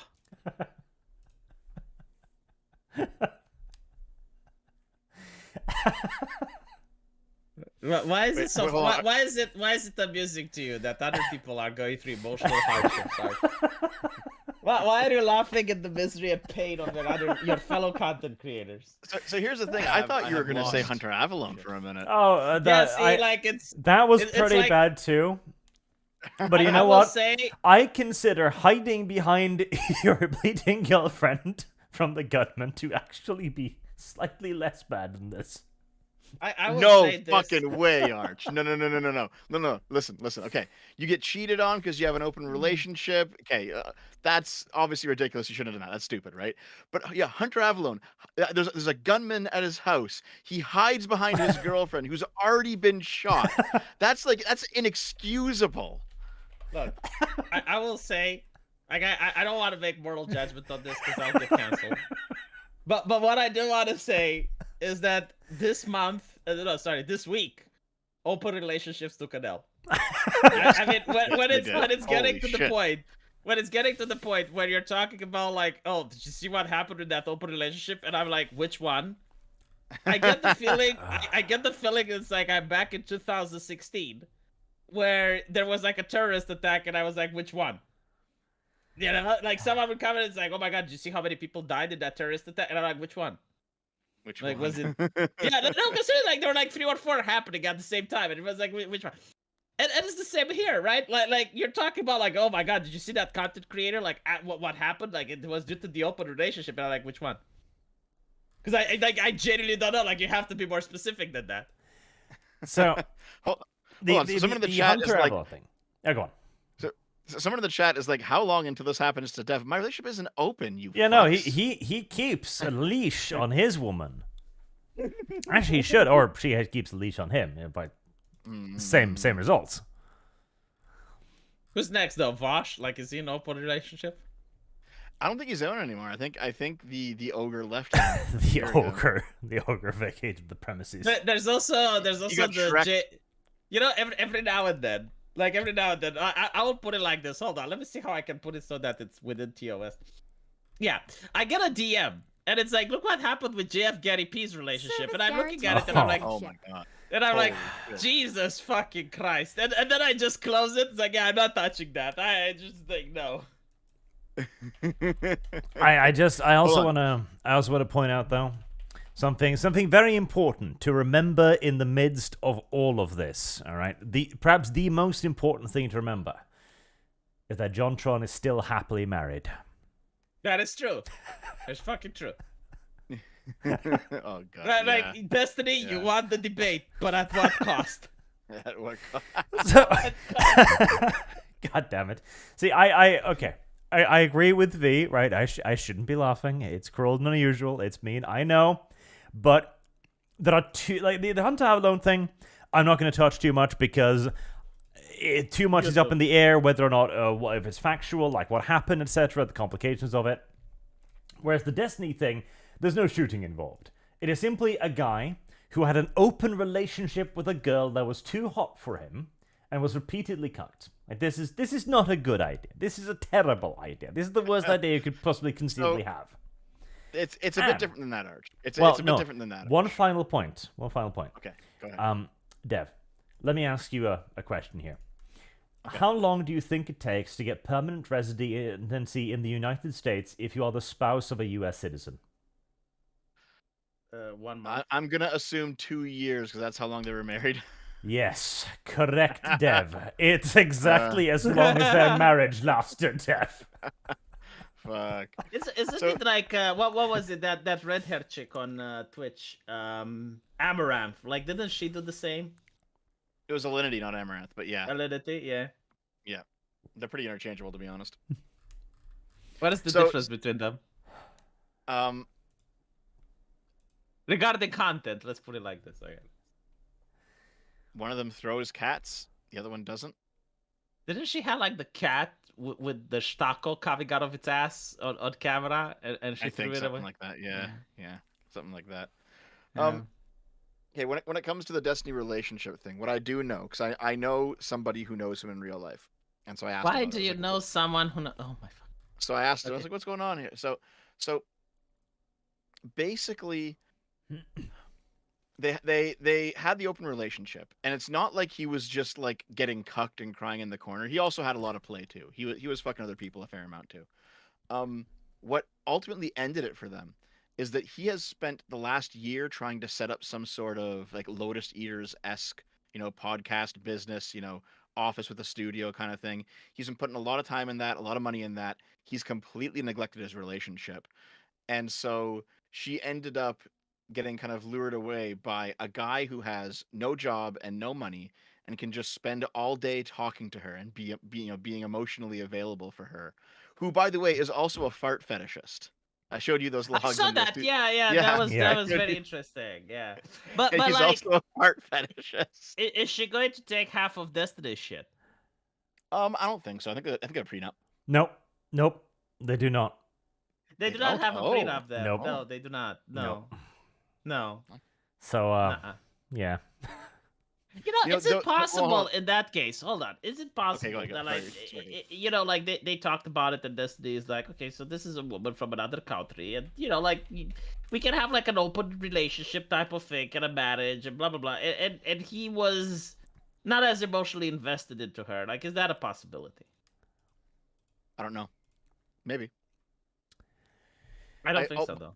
However, I think those fart logs have been made public now, Arch. If you want to bring them up from the secret chat, you can. They're a little bit disturbing, Arch. Hold on. I have I've got a much better idea here. I'm just gonna find a nice picture of a Stolfo to put up on screen. Like the flatulence isn't really something that I want to see, but there we go. If you know, you know. But yeah, it's just one of those. The answer. This was inevitable. Like, open relationships are not a very good idea. They might work for a very, very small subset of people, but virtually automatically this is going to breed resentment, it is going to breed jealousy, and it is going to set up the set of circumstances in which your significant others can depend on somebody else than you. Yep. You're like Thanos. It's like, it is inevitable. So, yeah, pretty much. So here's the thing, right? Like, you can have certain types of non-traditional relationships, and they'll work. Like, you can obviously have gay relationships or lesbian relationships. You can obviously have childless relationships. I know the divorce rates is pretty high with. Can we bring it up? The domestic violence too, but yes, it's true, Dev. Go on. It is. But you can also have, for example, you could have committed like three-way relationships. Those do tend to work out more. You can have Islam, inshallah. Yeah, you can literally have like 4 wives if they're oppressed enough by the government. So long as you've got a belt. So long as the government oppresses them and they can't leave the house. I agree. No. I don't mean like that, V. What I mean is, like, if there's at least some type of sexual exclusivity, even if it's between, let's say, 3 people instead of 2, where they only sleep with other people within that group, that is more stable and it can work. If it's Wasn't it open, like the case with Hunter Avalon? Like, didn't we discuss it earlier? No, I think he was actually a cuck. I think Hunter Avalon was No, actually I think it was someone a who three-way, enjoyed other though. guys fucking his. I think it was a 3-way. Let me tell you what I think. All right, here you go. Like, so the thing with the cock, like, if you genuinely have the fetish, like if you unironically like it's something that you're bored with and it arouses you, that's one thing. But if you're like ideologically driven, like if you allow the woman to convince you that actually it's empowering for her to sleep with other men and it's equality and shit like that, and you don't have the fetish, situation, you don't have the fetish, but you don't have the strength to impose yourself either. Like you don't have the moral conviction and fortitude to say no. Like, hold on a little bit. Like I don't want to put up with that. Well, that's when you become a weak man, right? Yep. Like at least the guy who's a cock, like he's got a fetish, he can't help it. Like that's what turns him on. It's like how nature built him, right? But we're talking about something less than a cock, like something lesser than a man. It's the person that has been ideologically persuaded that allowing his wife to fuck other people actually makes him feel alpha because the woman is always going to come back to him. Yeah. And by the way, like I understand the Islam idea. I'm not talking about that. I'm talking about, like, you have you're a straight guy and you have 2 girlfriends who are like bi and they're with you and they're also with each other. Like that can work out. It just depends on. That probably can't work out either because the government isn't oppressing them, Dev. Yeah, you need the oppression from the state. They need to believe that Allah is upset, right? Like that's. Arch, what is it with that anime girl? I'm pretty sure that there's something that I don't know that I should. Yeah, because it's not an anime girl. What is it? An anime boy? Yep. Yes. And does he fart? Nope. But he does bang all of the protagonist's wives. Oh. And also the protagonist, to be honest. Oh, that too. There you go. Yeah. But no, basically, like the problem isn't that you have multiple partners, because you can do that in a closed way. The problem is that that it's open, that you just fuck anyone. I have lost. Like, that seems to be what causes the downfall of all of these like strange relationships. I think like most of these relationships, the problem is that they believe that every single tradition and rule needs to be broken. And when you have that mindset, you're not going to be able to make meaningful relationships with other people.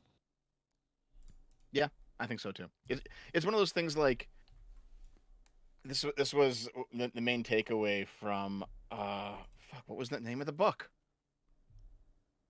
It was a Dostoevsky book. Oh, Crime and Punishment. Right. Basically the protagonist in that book, he was extremely intelligent, extremely well educated. He came from a good family. He understood a lot of things, and so he basically believed that he could, through the force of his own will, rationalize doing something that was bad because he was good, and it basically drove him insane, right? And you see a lot of that on the left, where it's like, I can do this evil thing because I am a good person and I have a good motive, and I want to do something good with whatever gains I will get in an evil way, and they do it, and it just like it ruins them psychologically.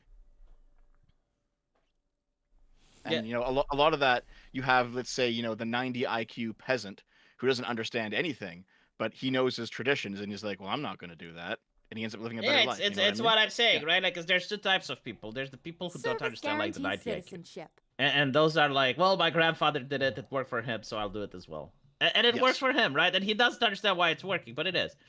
Then you have like the educated university graduate. It's like, oh, all traditions are bad, all traditions are stupid.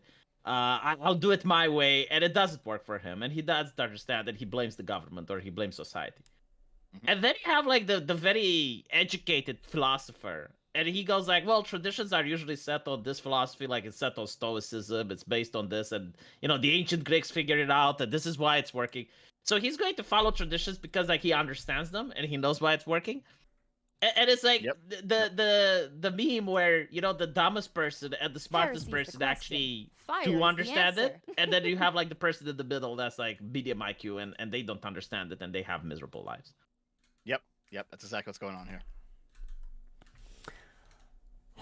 Well, enough bullying for now. Cruel as it is. You know, Arch, like when you play a video game, right? Like, and you have the person in the front that's taking the damage. That's the tank, right? But the person hiding behind the tank, like, it's supposed to do DPS or healing. But if the person behind the tank isn't doing shit, then what are they? That was a tortured metaphor, Dev. That is whoever you are. Moral support, or like, how would you call it? Neither. Do you think he was casting the spell called the police? And it takes like a channeling time to cast Avalon. it.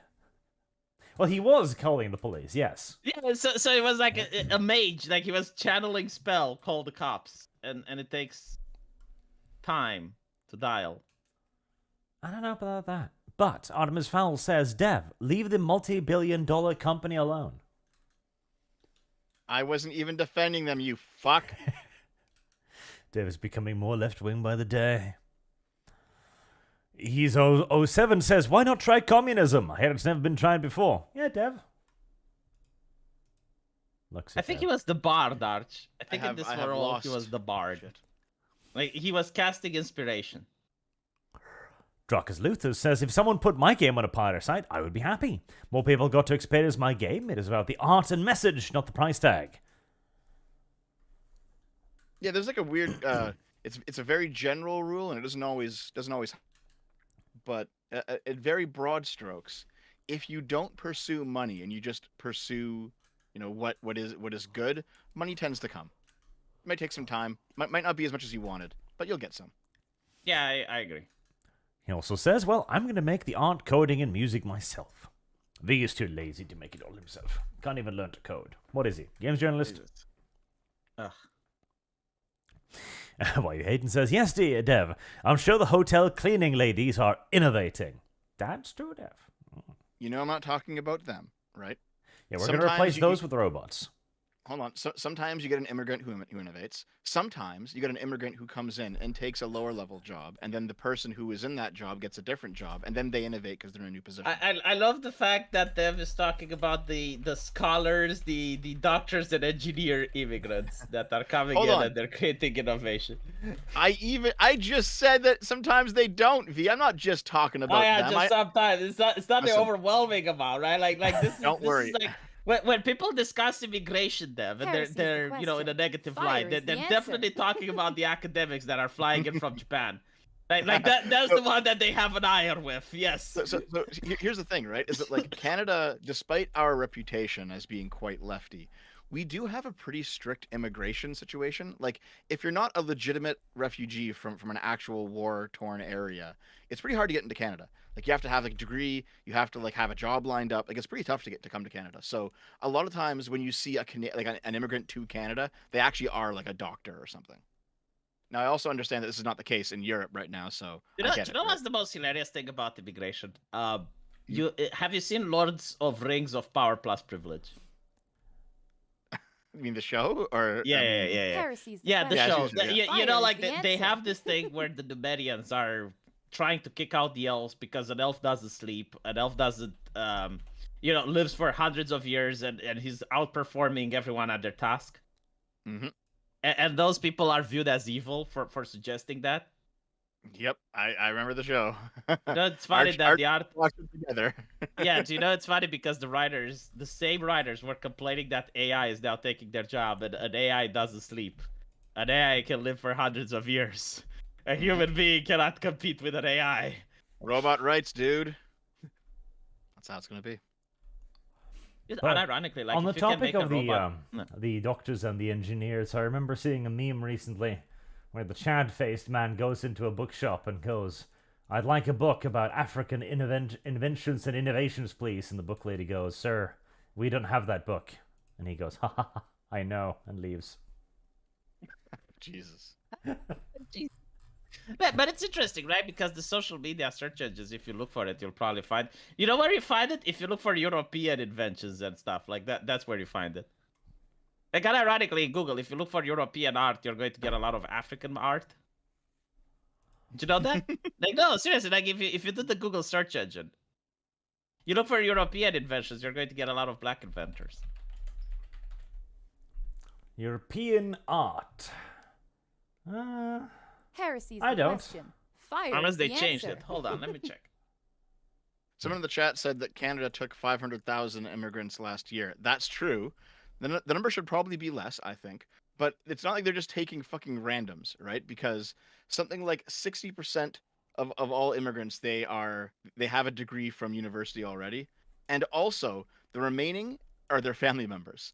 Like this idea that we're just taking like some fucking pleb, it doesn't really happen here in Canada. Short Red 555 says first Lauren Southern, then Hunter Avalone, and now Destiny. People, don't be listening to the Green Man of the Undead Chronicles. The Green Man? What do you mean? I don't know either. I don't get it. I do know that, yeah, Lauren Southern's relationship collapsed like in the past year or so. That was like a Was it public open? shit show. I'll give you this. It wasn't open, but there's like a whole bunch of circumstantial evidence that she cheated on her husband with Destiny. No fucking way. Yep. Oh fucking. I don't believe. Mhm. But anyway, right? So the interesting thing about it is that some people can claim that even if they had a close relationship, it could still end up in divorce. And I think like that is a fair argument to make in favor of Destiny, but why make your life more difficult though, right? Like an open relationship is a lot more dangerous than a closed one. So like if you think a closed one end up in divorce, then an open one will surely end in a divorce. Gotta play it on a hard mode, yeah. Yeah. Artemis Fowl also says, don't forget, Destiny didn't sign a prenup. She's taking half. Damn. That But will Lotus she, though? Eaters things you talked about, Tim building dev, well, it's gonna have a different He's, name now. He's had the studio space rented for a few months, and it's just sitting there while he's trying to get things together. And then all Yeah. this happens. That's gonna be rough. She's gonna own half the studio now, too. Juggernaut Demon, I just want to remind everyone that the whole reason why they started an open relationship was Heresy's because the Destiny question. wouldn't Fire stop is the cheating on answer. her. That's not quite Yeah. accurate. He cheated on his previous wife, and also previous girlfriends. He cheats a lot. And when he met Melina, she was in an open relationship with another guy, and he was the other guy. And so when they got together, they were both like, "We should just do this and have it open. What could go wrong?" Like, well, You know, considering both of your history already. I do feel like Melina Eaters is a better name than the Lotus Eaters in many ways. Melina Eaters. Oh my god. But when you say Melina, I think like Melina from Mortal Kombat, you know. Oh, yeah, I guess. Artemis Fowl, donates $20. I say, Dev, where are you going to get your political opinions from now? The Destiny is too busy to stream. Since he's going to be occupied as he's bent over a barrel by his ex-wife, as he puts it in real deep while taking half. I'll tell you the truth, actually, about that, Artemis Fowl. I've never gotten my political opinions from Destiny. I've always gotten them from Kibbs. Karl Marx. Do you know what really disappoints me? I got a lot of stuff from a guy called Slime. Right? Like he's a Japanese dude on Twitter. And yesterday I find out that they banned Slime Osama. And I'm like, why though? I have one Japanese friend, just one, and they fucking banned him. I have lost. Good. I He hope that clearly Elon didn't makes it deserve right. Yeah, like they didn't even give him a reason. It's like violation of TOS. And I cried. I was like, Slime Osama. Slime Osama.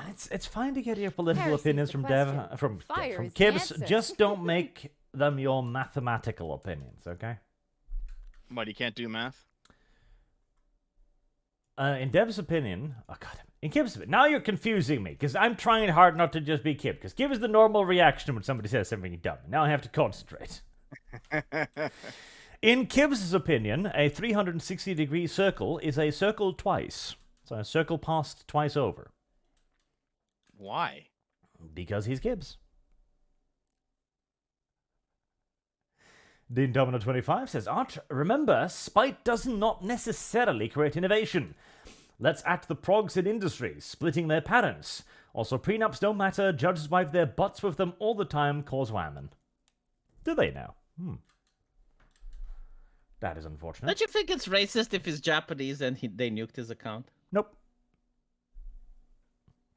Japanese are white.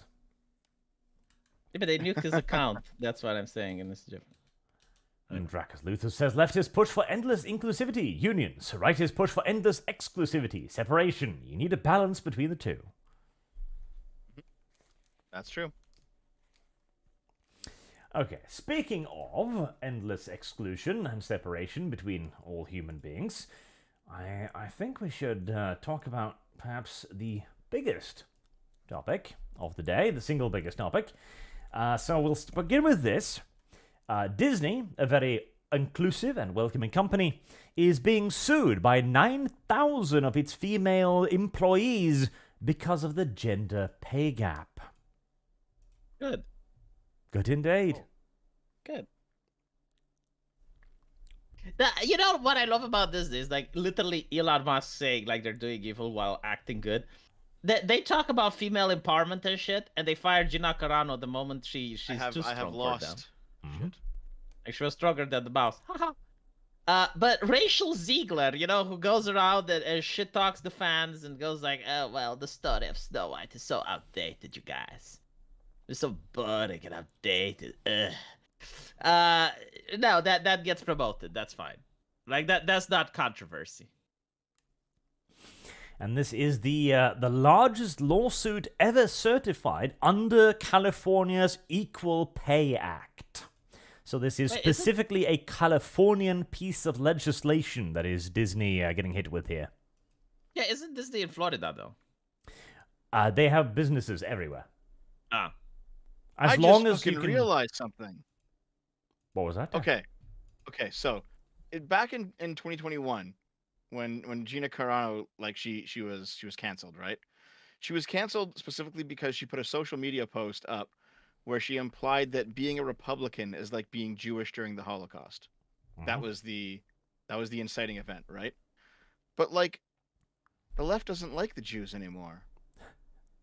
That's what we've been seeing with Israel v. Palestine and all that shit. That's kind of no. It's like the Schrodinger Jew. Like within any other context, they like the Jews, but within the context of the Middle East, they don't. No, they're Schrodinger's whites. They're simultaneously the Schrodinger's whites as well. Yes, and yeah, then yeah. the Schrodinger's They're white oppressors and not white, too. depending. Yeah. Yes, and they're oppressors and not oppressors, depending. Like if you're talking about the Middle East, then they're oppressors, but if it's not, then they're being oppressed. Like they're like the quantum atom of intersectionality. They have like 4 forms at the same time. Oh my god. It's so fucking true, isn't it? It is. Yeah. It is so fucking true. Like I would want a person to debunk this. It's like, how can you be a university student that you're like anti-racist, but you're racist towards Jewish people, but like you're not racist towards Jewish people if it's not in the context of Israel, right? It's like how. It's one of those things where like you ask them, okay, we hate Nazis. Why do you hate Nazis? And they might say, well, because they're anti-Semitism. And it's like, well, you're an anti-Semite, so why do you actually hate Nazis? I think if they were honest and you could actually work down the logic tree, it's because Nazis do everything they want to do, but they're not in the power structure, and they want to be.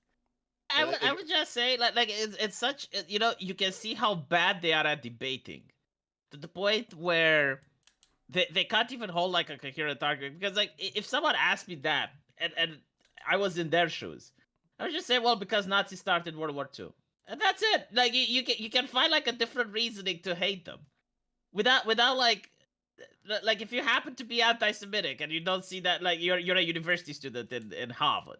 Oh, the issue is you're then a target for the left, because then they'll immediately say, "Oh, so you didn't mind the anti-Semitism."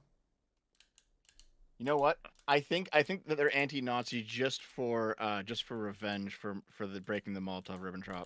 No, I don't think that. Otherwise, no, I will tell you why. No, I'll tell you why. It's not really like that. It's the foundational myth of the West, right? But not even that. It's the pop culture thing. Like if you, it's kind of like when they go from the river to the sea, Palestine will be free, and you ask them which river, they don't fucking know. No, theoretically, like I'm not even kidding, dude. Like this is how most university students are like. They're using chants and slogans that they don't understand. They're using paraphernalia that they have no idea where they come from. How can you fucking have a gay person that has a Che Guevara t-shirt, for the love of God, when Che Guevara, when he was at a embassy and he saw the book of a gay writer, he said, "Why do you have this book of an F word?" and threw it at the wall. It's on Wikipedia if you don't believe me. Like, this is well documented, right? And you have like people that are gay wearing a Che Guevara t-shirt. They don't fucking know anything. Like the fact that you even assume that they understand the stuff that they are saying, or you know, that there is some symbols of logic. That isn't. It's the philosophy of the ant people. Like, they're told to chant that, so they're fucking going to chant it. They don't do like these justifications. It's like, this is partially true. This is like you and I, V, we've had this conversation a few times now, generally over like safe edgy and safe horny. My brother in Christ, if I take a leftist and I ask him about the Nazi economy, like, explain to me, what is the difference between the U.S. economy and the Nazi economy? They don't fucking know. Yeah, they don't fucking know. If you ask them, like, tell me about, you know, what were the legislation in Nazi Germany regarding public schools, they don't fucking know. No, I know. I agree with you.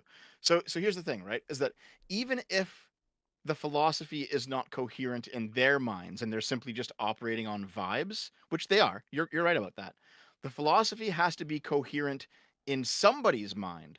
Somebody who's more educated. I will tell you. I will fucking tell you. Okay, there's this No, I'm not holding on. There's this university professor, right? She studies video games. Shaw, I think, like Creshel Shaw or something like that. Anyway, she studies video games. She comes up to the conclusion that video game players don't really care about the character they play with. Like, if it's a green bunny, they don't mind, right? And then she gets funding from the government, and all of a sudden she writes a different paper where she says, well, actually, diversity is really important in video games, and the player needs to see themselves represented. Like, a complete opposite to the previous thesis that she wrote. It doesn't invalidate her previous thesis. Now, both of her scholarly works exist at the same time, contradicting each other, right? So, like, what is my point? My point is, like, the issue is never the fucking issue, Dev. The issue is, like, viva la revolution. So if they're going to be able to subvert groups and make them vote for the Democrat Party, that is what the ideology is about. It's not about, like, the issue that they're claiming or what they're saying. Like, they will say literally anything. For instance, there was a case that James Lindsay talked about where he published a paper where the math was wrong. But they liked the way that it was framing, so they said, well, ignore the math. We'll just keep the conclusions. And then he published another paper where the conclusions was wrong, but the math was right. And they said, well, we keep the math, we ignored the conclusion.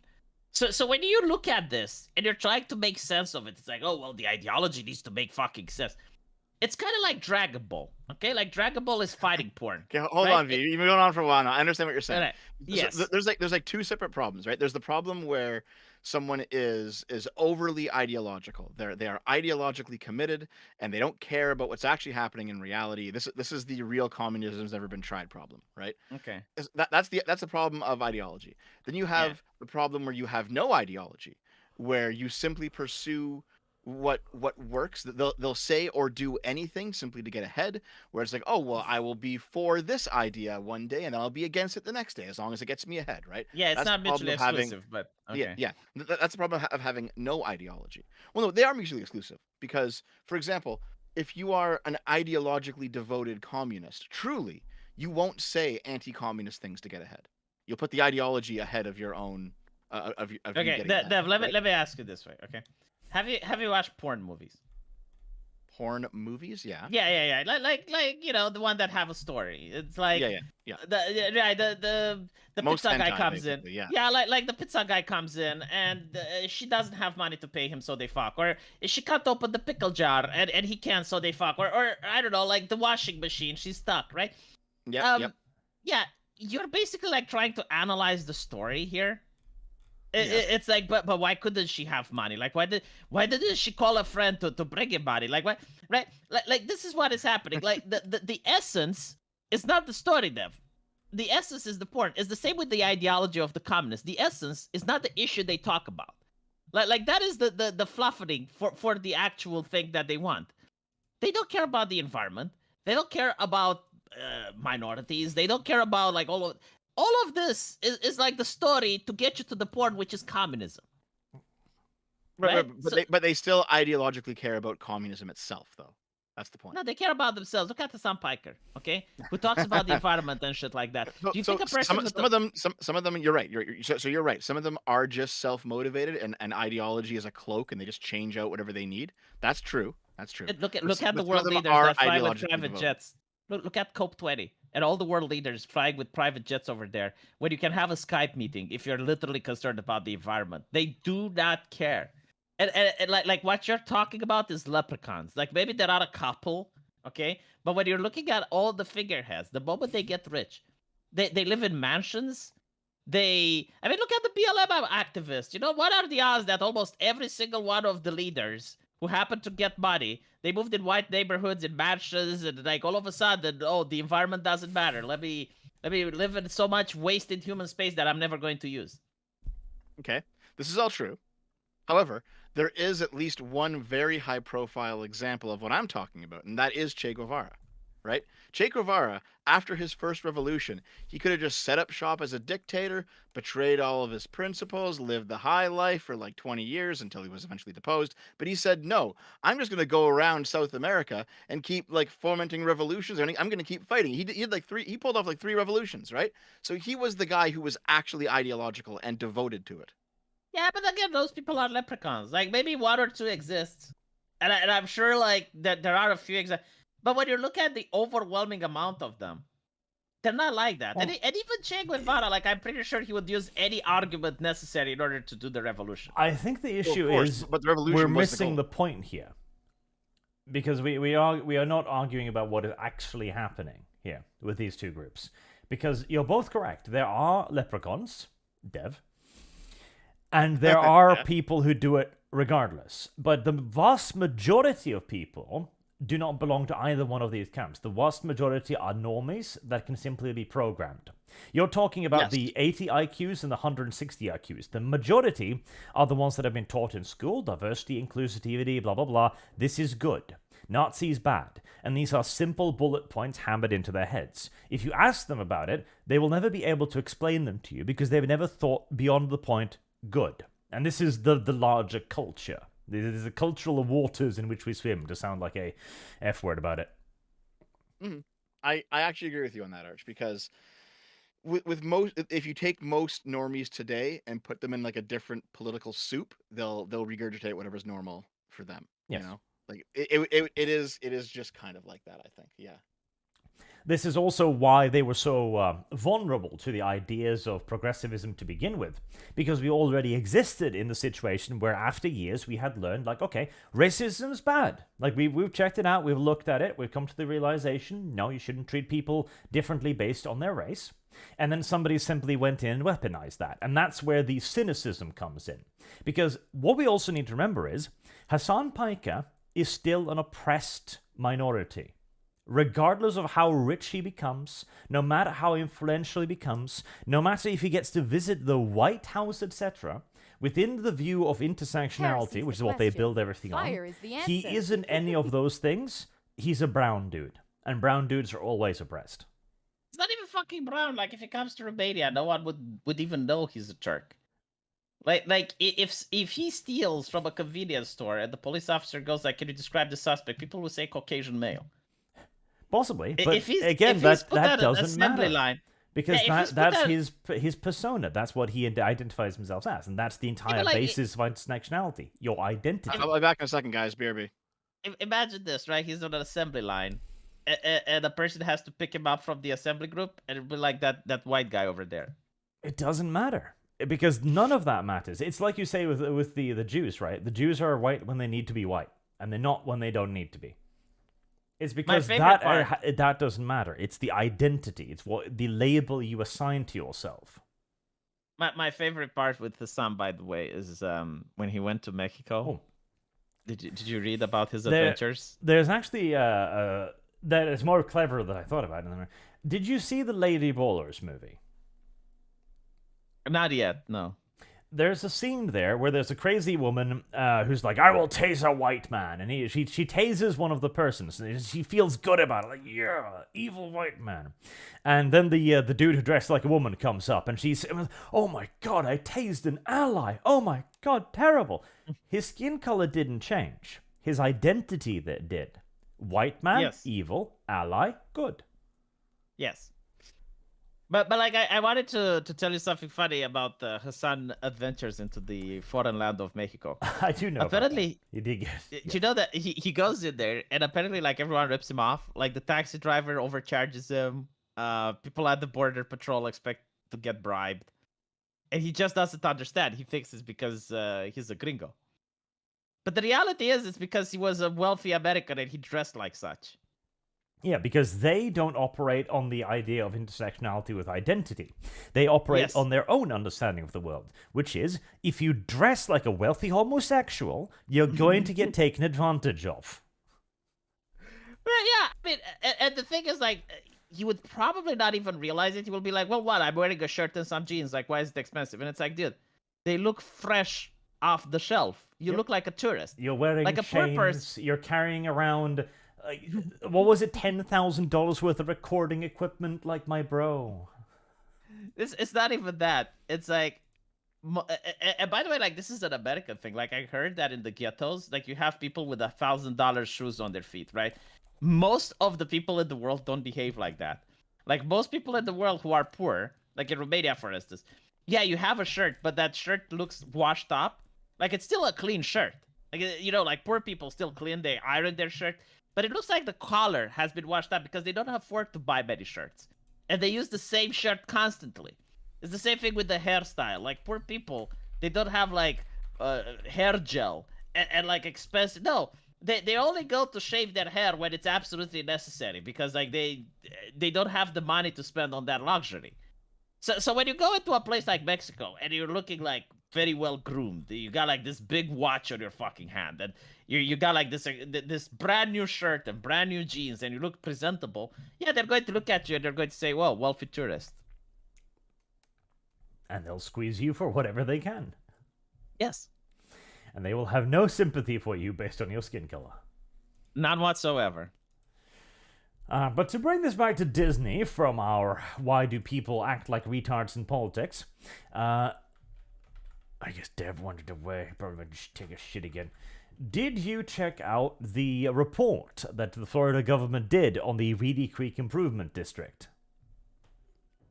The what? Of course not. The what? It's too much like a book, says V, and throws it away. Nani?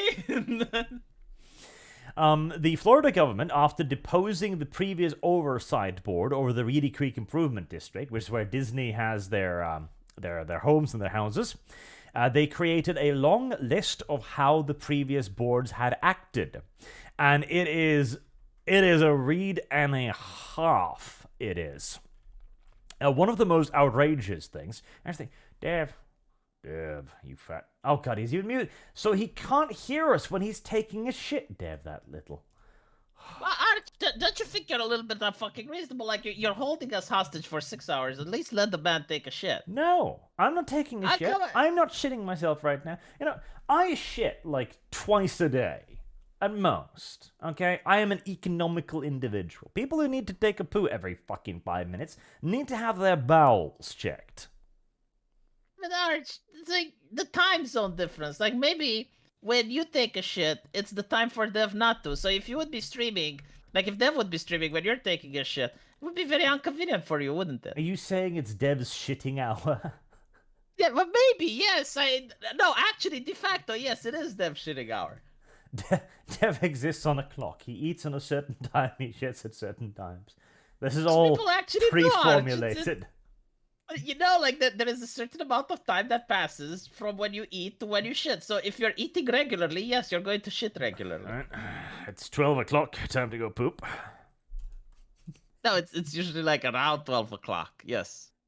That's how it works. You're a very weird individual, and I blame Dev for you.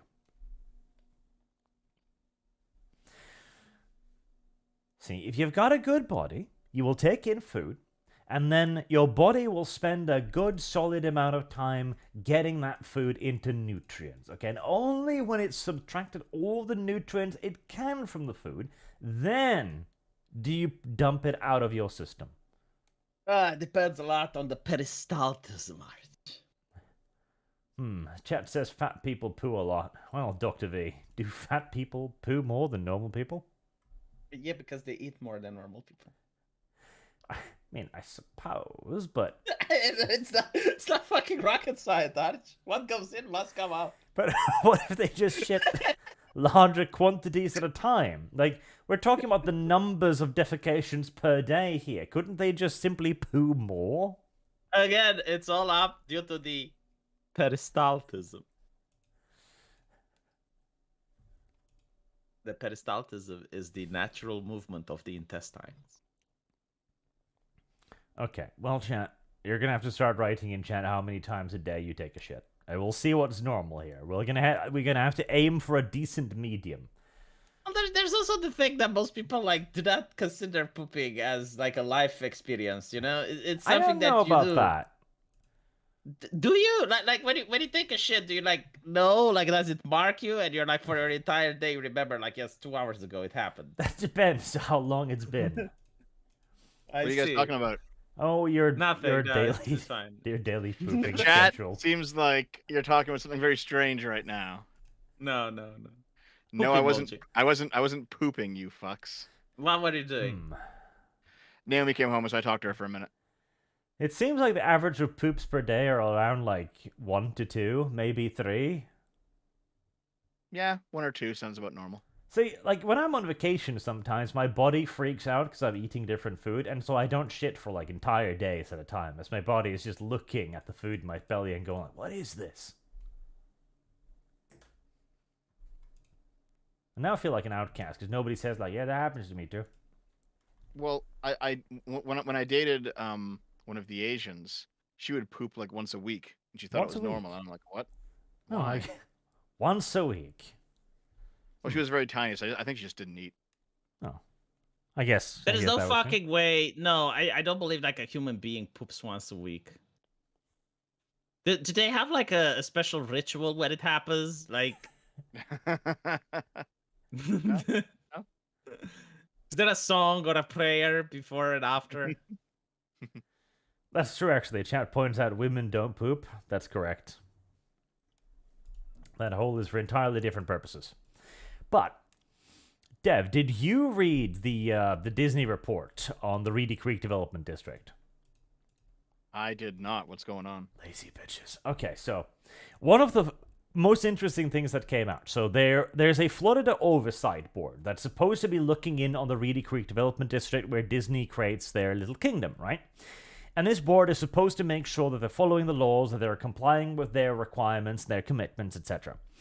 But what happened was that Disney started giving out various benefits and privileges to the people on the board and anyone who is working with the organization. This included 40 to 50% discounts on Disney cruises, which is thousands of dollars. Annual passes, free transferable tickets to Disneyland, very heavy discounts on Disney merchandise, and even on exclusive merchandise, which could normally only be purchased by people who were cast members of Disney, for example. And to begin with, these benefits were paid for by Disney. Now that's improper at the best of times, because now you've got Disney basically like, here, have these free things. Maybe you'll look kindly upon us next time we're going to ask for something ridiculous for things. But it got worse.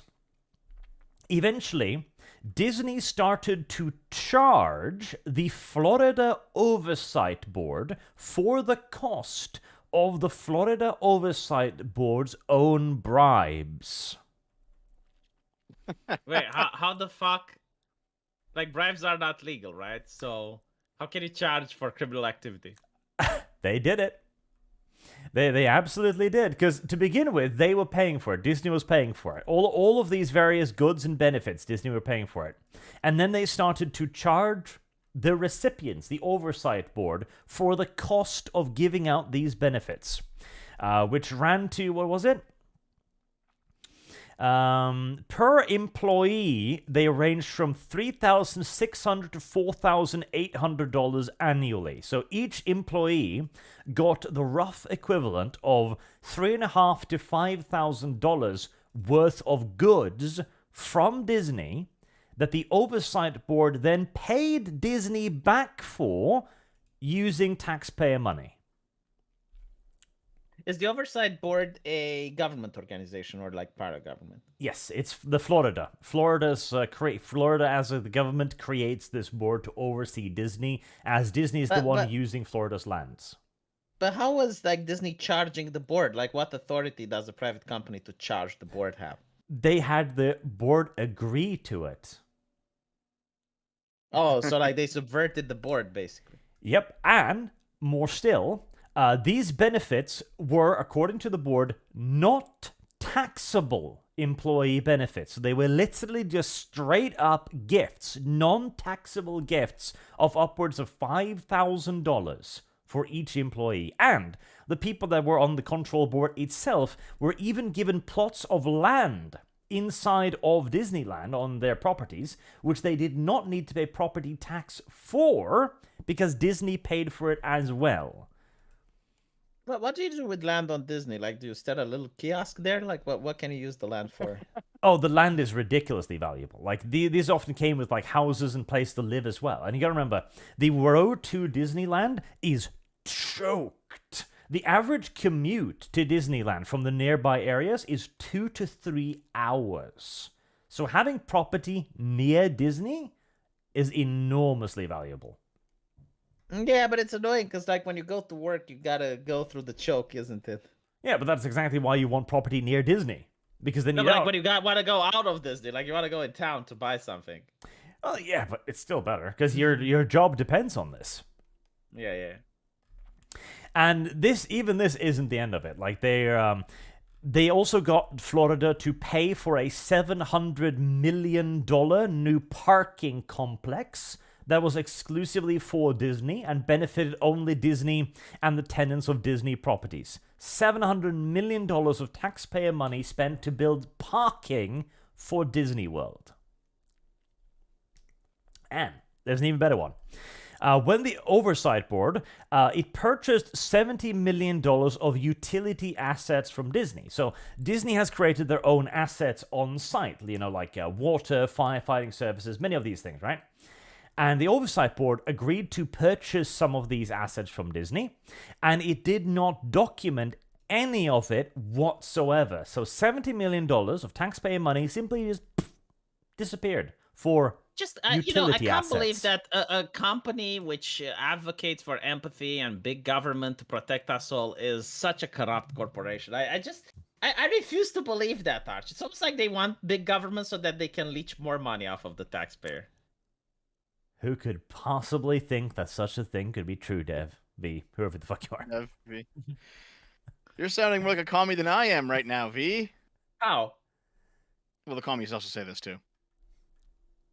What, like commies agree that corrupt companies are bad? I mean, Yeah, I'm pretty sure that commies believe that if you have to take a piss and it hurts, then when you take a piss, it feels good. And I agree with them as well, but that doesn't make me a commie, Dev. I know. I'm just fucking around, man. I mean, it doesn't make sense when you fuck around. Like, at least you need to, like, if I was to say we need to arm the workers at Disney, and you're like, oh, V, you're like a commie, then it would make sense you fucking around. But, like, here it's just, like, this is bizarre, Dev. Doesn't make sense at all. The workers at Disney? That's how Biker probably does, yeah. How else are you going to stop it? We got to have a workers' revolution at Disney, guys. That's how it's going to be. Well, the 9,000 people suing Disney might be doing just that. Yeah. There is also, because the thing is, Disney's received countless benefits, right? And a bit of the reason why that was supposed to be the case was because Disney was also supposed to create 2 whole literal cities around Disney World. They were supposed to build all of the housing for their employees. They were supposed to help build hospitals, schools, all of the infrastructure, all of that. And they were supposed to be able to house people within close confines to Disney World. As of right now, the 2 cities have, let's see here, a few dozen residents each. So yeah. So, private enterprise. Private Building company enterprise. towns once again. Yeah. This sounds a lot like the Google campuses where Google decided to float the idea of, oh, we'll just provide apartments. You can just like live at the Google apartment on the Google campus and work at Google. It's like you're getting pretty close to recreating feudalism at that point.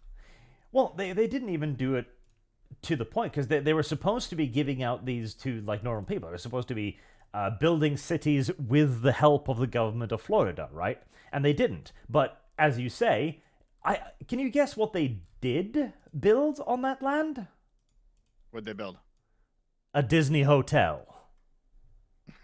Was Just it live was in it the hotel! was it the Star Wars one? No, God. it's one of their outside of Disneyland resorts basically. How much does it cost to stay at a Disneyland hotel? I'd imagine a fair old fucking bit. What if like the price for the Disney amusement parks went down ever since the Disney stocks went down as well? Let's see, Disneyland prices. 2018, that's a bit outdated. Oh boy. Okay, I don't see a time on this one here, but I found this one. I'll put in the link channel. 5-day trip to Disney World, so that's an extended stay. Family of 4, $6,000. Tickets, $2,000. Family suite at a park budget hotel, $2,600. And lowest cost dining plan, $1,100. Jesus. So, yeah, it's not a cheap vacation. No. I mean, even you as a Norwegian would probably say that's a little bit expensive. I mean, I will say I spent more on that on my vacation to Tenerife, but that was not at the budget hotels, shall we say. But yeah, it ain't cheap. And the Disney cruises, again, like getting a 40% discount on that is massive, because those cruises are very expensive and very luxurious, right? And the best part of all, so this board was entirely in Disney's pocket, right? They bribed them, they paid them, they had them give them millions upon millions of dollars, billions probably, with $700 million in parking alone, right? And they did not keep any notes from any of their meetings. No transcripts, no records whatsoever. But my lord, isn't that illegal? Illegal? Yes. Oh fuck. They're very illegal.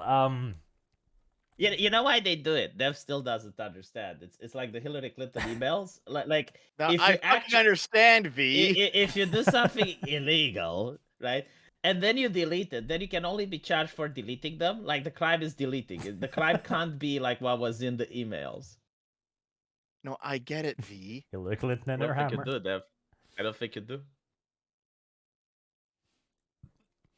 This rabbit hole just kind of keeps going. Like it's an 80-page document, and it is just chock full of shit that is bound to be deeply, deeply illegal. And obviously, the document itself does not allege anything like that, because this is not a legal persecution just yet. This is just Florida trying to see exactly what it was Disney was doing. And you remember, Dev, were you here when we talked about Disney trying to sign a contract granting them exclusive rights to build stuff for the life of the youngest heir of the King of England? No, this doesn't sound familiar to me. So Disney also trying to have the board give themselves contractual rights for periods of 10 years, 30 years, and at one point 100 years. And one of them was also until the death of the last living heir of the King of England.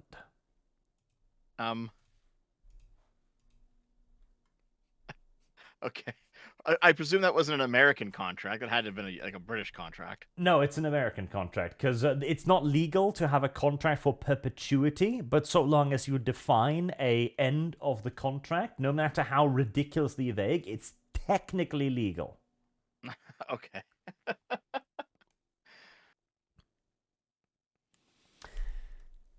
Yeah, it turns out Disney is an unfathomably corrupt organization that has literally sucked hundreds of millions, probably billions, directly out of the Florida coffers for years and years and years, and nobody noticed. And those who were in a position... See, this is the great argument against, like, regulations, right? Because I like regulations. I think we should have regulations on corporations to keep them from doing ridiculous shit. But this was regulated, Art. This was regulated. That's what I'm saying. But if you buy out the regulators... Well, I guess we live in the cyberpunk nightmare, don't we?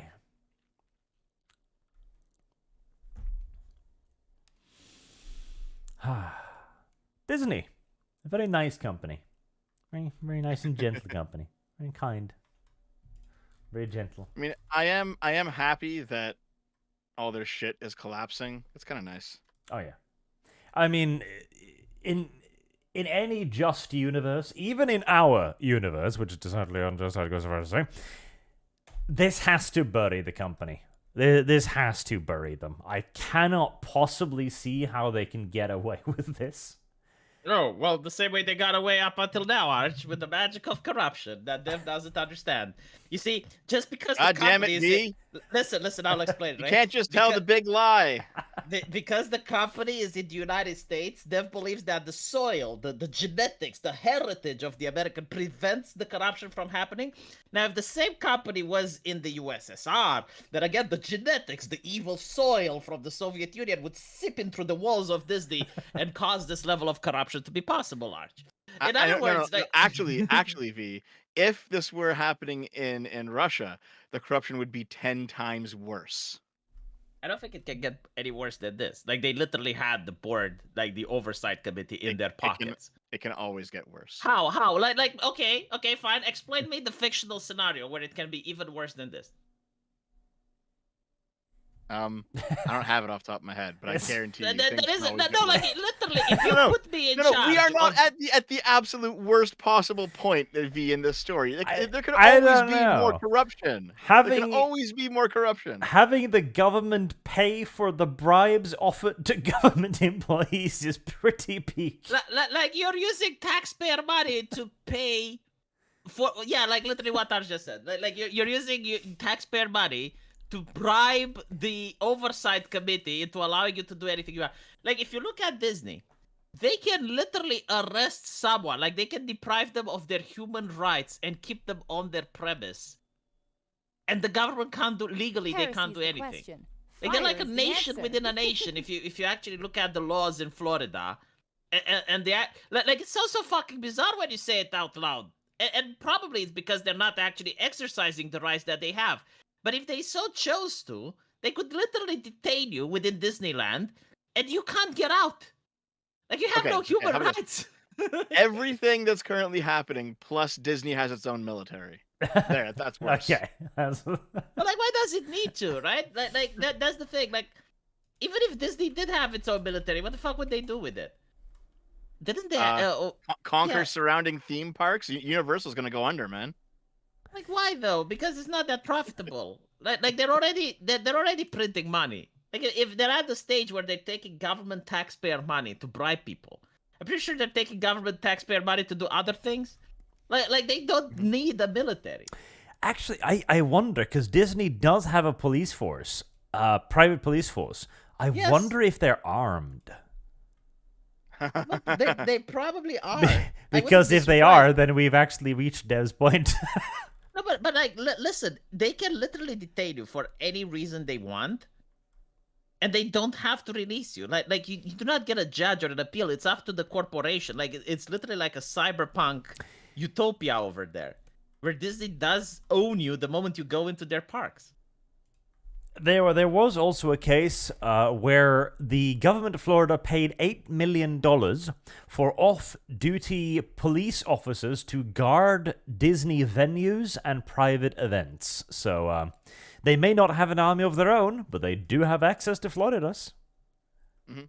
It could be one of those situations where, like, you have like a Nestle or a Coca-Cola or something that goes into like third world countries with a private army and fucks them up for capitalist reasons.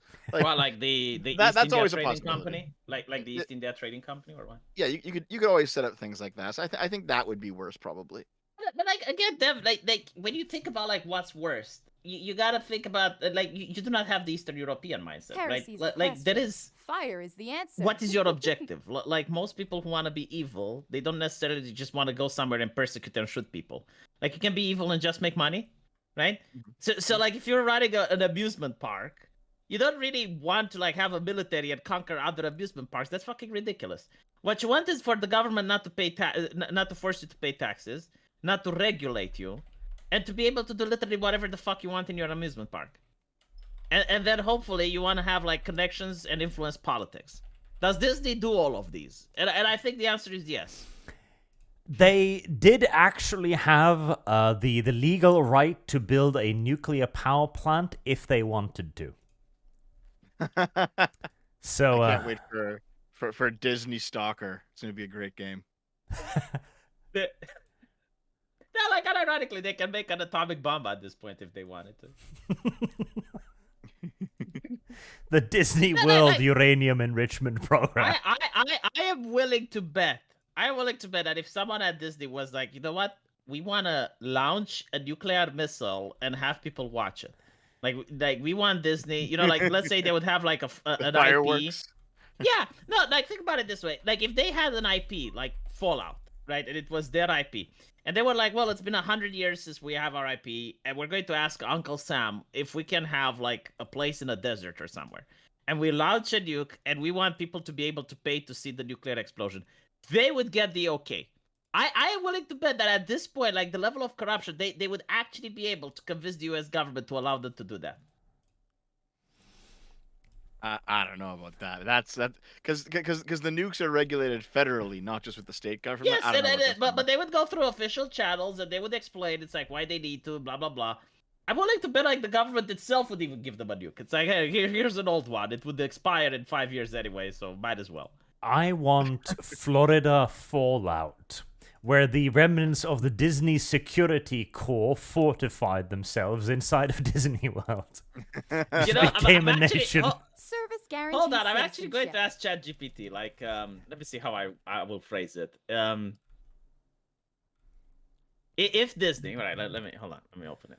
Whilst V asks the AI to provide him with content. If Disney wanted to ask the government for permission to detonate a nuke in a desert for an audience, providing that safety would be guaranteed for the viewers, how likely from 1 to 100 would the government be willing to allow for this? Okay, what to say? Right, so it says, historically, nuclear explosion for non-military purposes in the U.S. Government face significant challenges due to environmental safety and politics. But it is possible. International treaties, various international treaties like the Nuclear Test Ban Treaty prohibits nuclear explosion regardless of their purposes. Basically, it says that the biggest concern is, it's trying to say that while it is possible and the government may allow it, is the international treaty that would prohibit it. There you go. Disney was not allowed to detonate a nuclear device.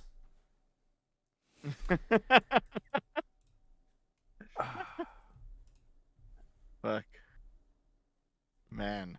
There we go. I really don't like Disney. I don't really like Disney either. I liked him as a kid, but... All right, and one last little topic before we get to the super chats and wrapping up, because this one's a pinch unconfirmed at the moment. I'll put in the link shell. Capcom appears to be going around striking YouTube channels, striking, not copyright claiming, striking as in 3 strikes you are out, channels that play Capcom games with mods on them. Is this verified though? Because there were like some people that claimed it. The guy who claims it claims to have 10 people who has seen this happen. So he has verified it on multiple levels. It appears. Whether or not it's really clear, I'm not sure. So I did extensive research on the subject, and it started with Capcom basically trying to wokeify itself, and they're like, well, this is a respectful depiction of woman, let's have body type A, body type B, let's upset heels versus babyface with pronouns and shit. And then they realized that people are making mods, and they're actually going like, no, fuck you, Heresy's like the we're going question. to Fire is the and a mod answer. is basically like fan writing, right? Like fan fiction. It's like George R. R. Martin writes a book, and like some people do fan fiction. So Capcom is now upset, and they're like, well, actually, the mods reflect poorly on our image. Like we're trying to portray people in respectful ways, and the mods reflect on us. So it's now our responsibility to control the mod marketplace. The reality is, it's not that. Like, they're using social justice in order to get the morons on Twitter to defend them. The reality is that Capcom, like, when they make a fighting game like Street Fighter, they sell a lot of DLC, and a lot of DLC are costumes. They're very expensive. So, like, you have Chun-Li normally, and then you can have, like, a Chun-Li in a beach costume, and you pay $20 for it or whatever. But people can install mods, and you get to see that on your computer. So you can have, like, naked Chun-Li on your computer. No one else gets to see it. You can have like Chun-Li dressed as Harley Quinn. They don't like that, so they want to normalize the idea of a company being able to decide what mods are and aren't allowed, so that you purchase more DLC from them. That is what this is about. It's not really about like, oh my god, oh you're having a mod with like Ashley with a miniskirt. Oh dear, oh god. No, they don't give a fuck about that. They give a fuck about that you're buying that mod instead of like buying their DLC. Yeah. This is a trend that I've noticed where like there's a lot of there's a lot of like strange things that come out of video games that seem very like leftist puritanical, right? And most of the culture warriors on Twitter who never fucking log off, they scream about how it's woke and it's woke subversion and infiltration, but whenever you really examine the situation, usually there's actually a financial incentive, and the woke stuff is just a smokescreen. Yeah. No, the Yeah. woke stuff is to get the mouth drooling idiots on Twitter to defend it and to argue with the consumer, right? And to create the illusion that it's actually popular. Like for instance, the whole Nexus mods LGBT issue, right? Like you had the person that removes the flags, the LGBT flags from Spider-Man, and he gets banned. Yeah. They're scared shitless of democracy, basically, because you realize that those flags, like, it's not even an LGBT flag, it's the corpo flag. Unironically, like the rainbow flag, that one is free use.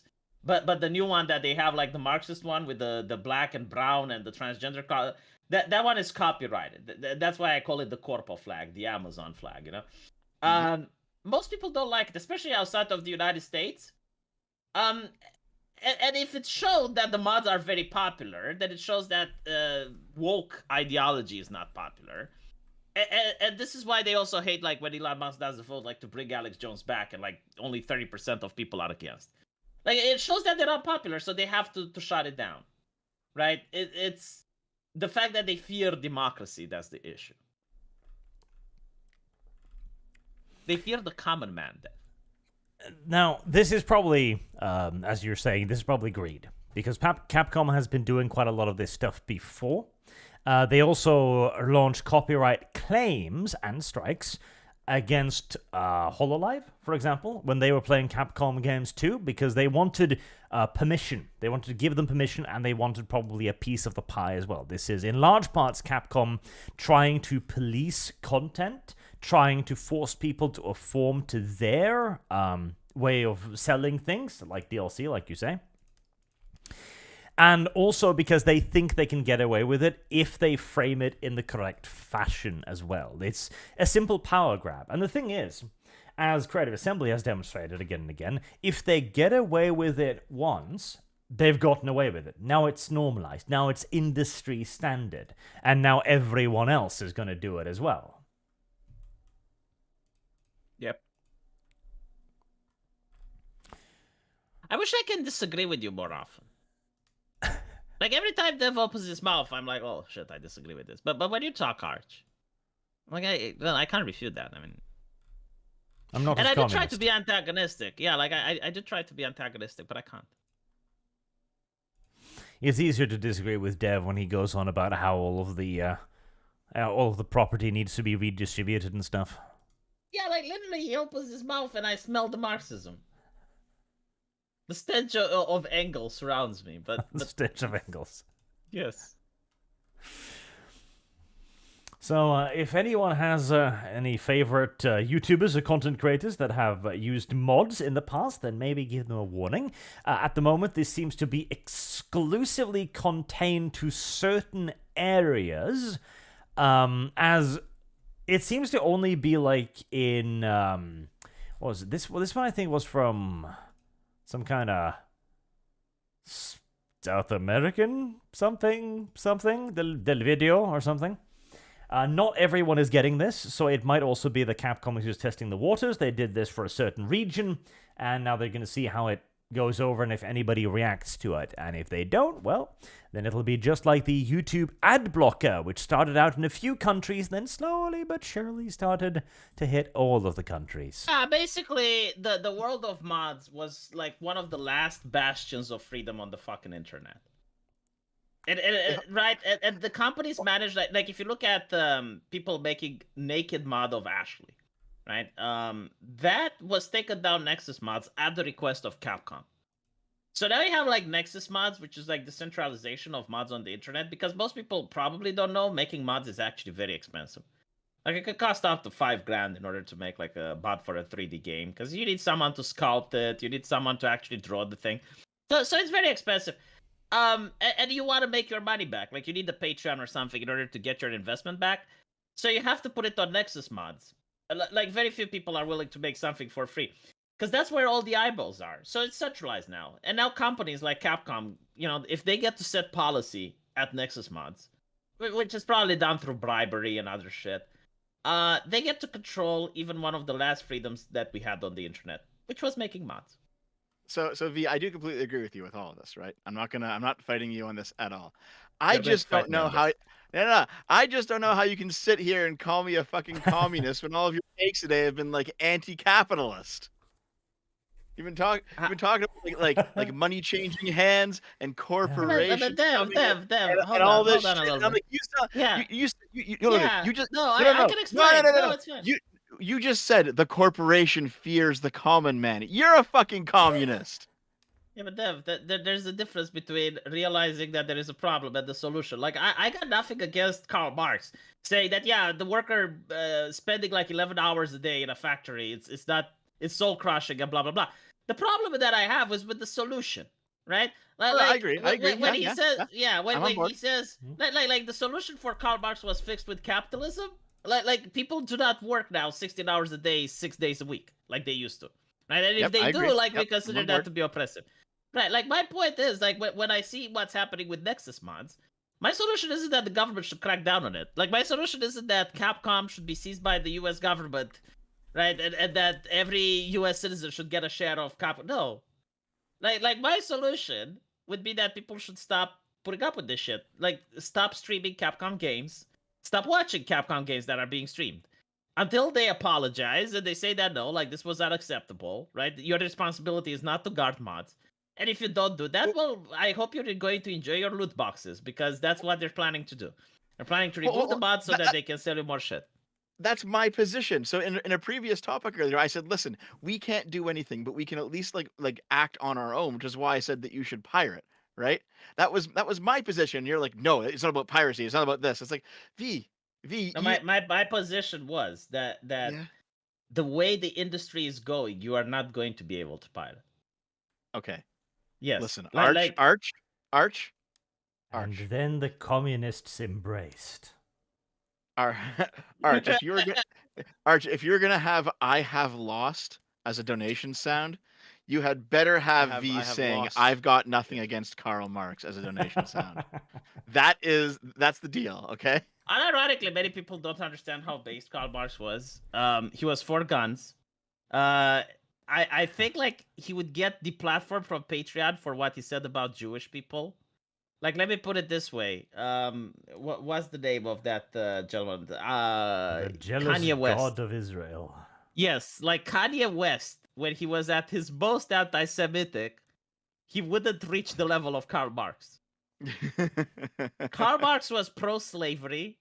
Like, he literally says that the slavery in the colonies is required for us to have like our way of life and for the workers to be able to have a good standard of living. Service guarantees The problem is citizenship. people don't read Karl Marx.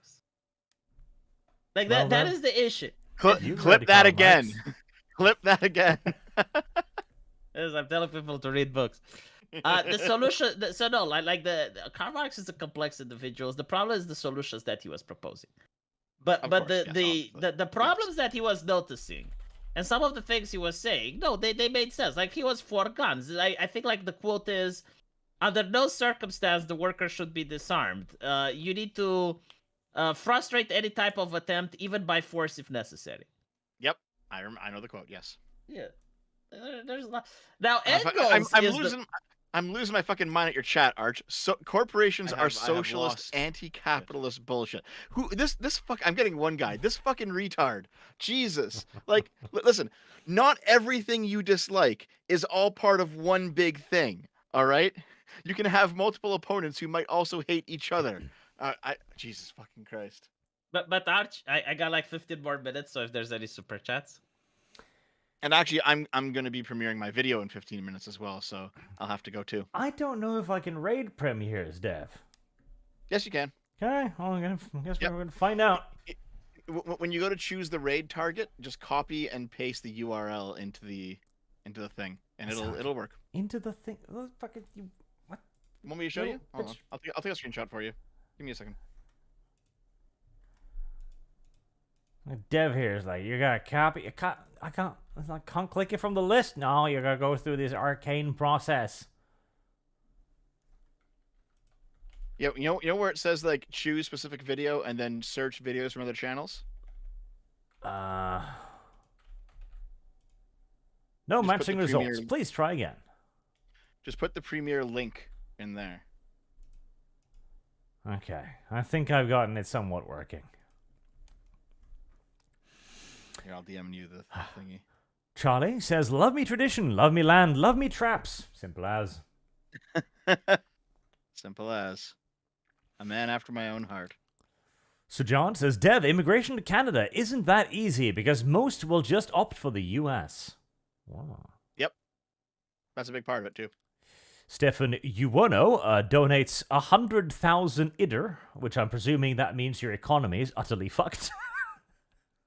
I'm sorry to hear it. oh, what was that?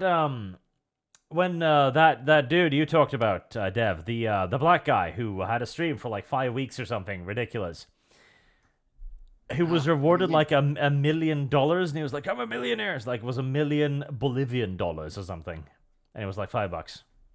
I don't remember this story. Was it me who told you? I think so. That was kind of funny. I like that. See, I'm a big fan of receiving weird currencies because then I'm always like, what is that?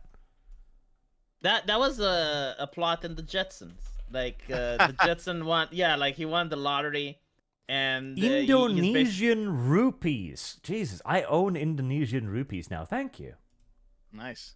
Yeah, that was the plot in the Jetsons. Wait. Like he wins $10 billion and he quits his job and he gives the middle finger to the boss, and then he finds out that he actually won like 25 cents because it was a different currency.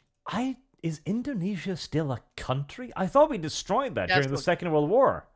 No, it's still around. No, it's still Where? there. Jesus, Arch. It's been Muslimed though. No, I thought, didn't we? No, that was like, no. Oh, no, it's over there. Oh. I thought it was near Thailand. Huh. Well, now I know. Indonesia is not where I thought it was. And knowing is half the battle. Indeed. Fairman just DM'd me and said Kibbs learned math via Common Core. He did. Oh, I guess that's why he does the 360. Yeah, okay, I get it. Yeah. Well, I guess like Gibbs shows that it is possible to actually learn math with Common Core. I don't know about that. All right. Well, now I know that Indonesia still exists, which is nice. I was pretty sure it was Japanese by now. Dual Long says, did D&D not upload correctly to Rumble? No, it should be there. It might be in like one of the like live thingies or whatever. Possibly.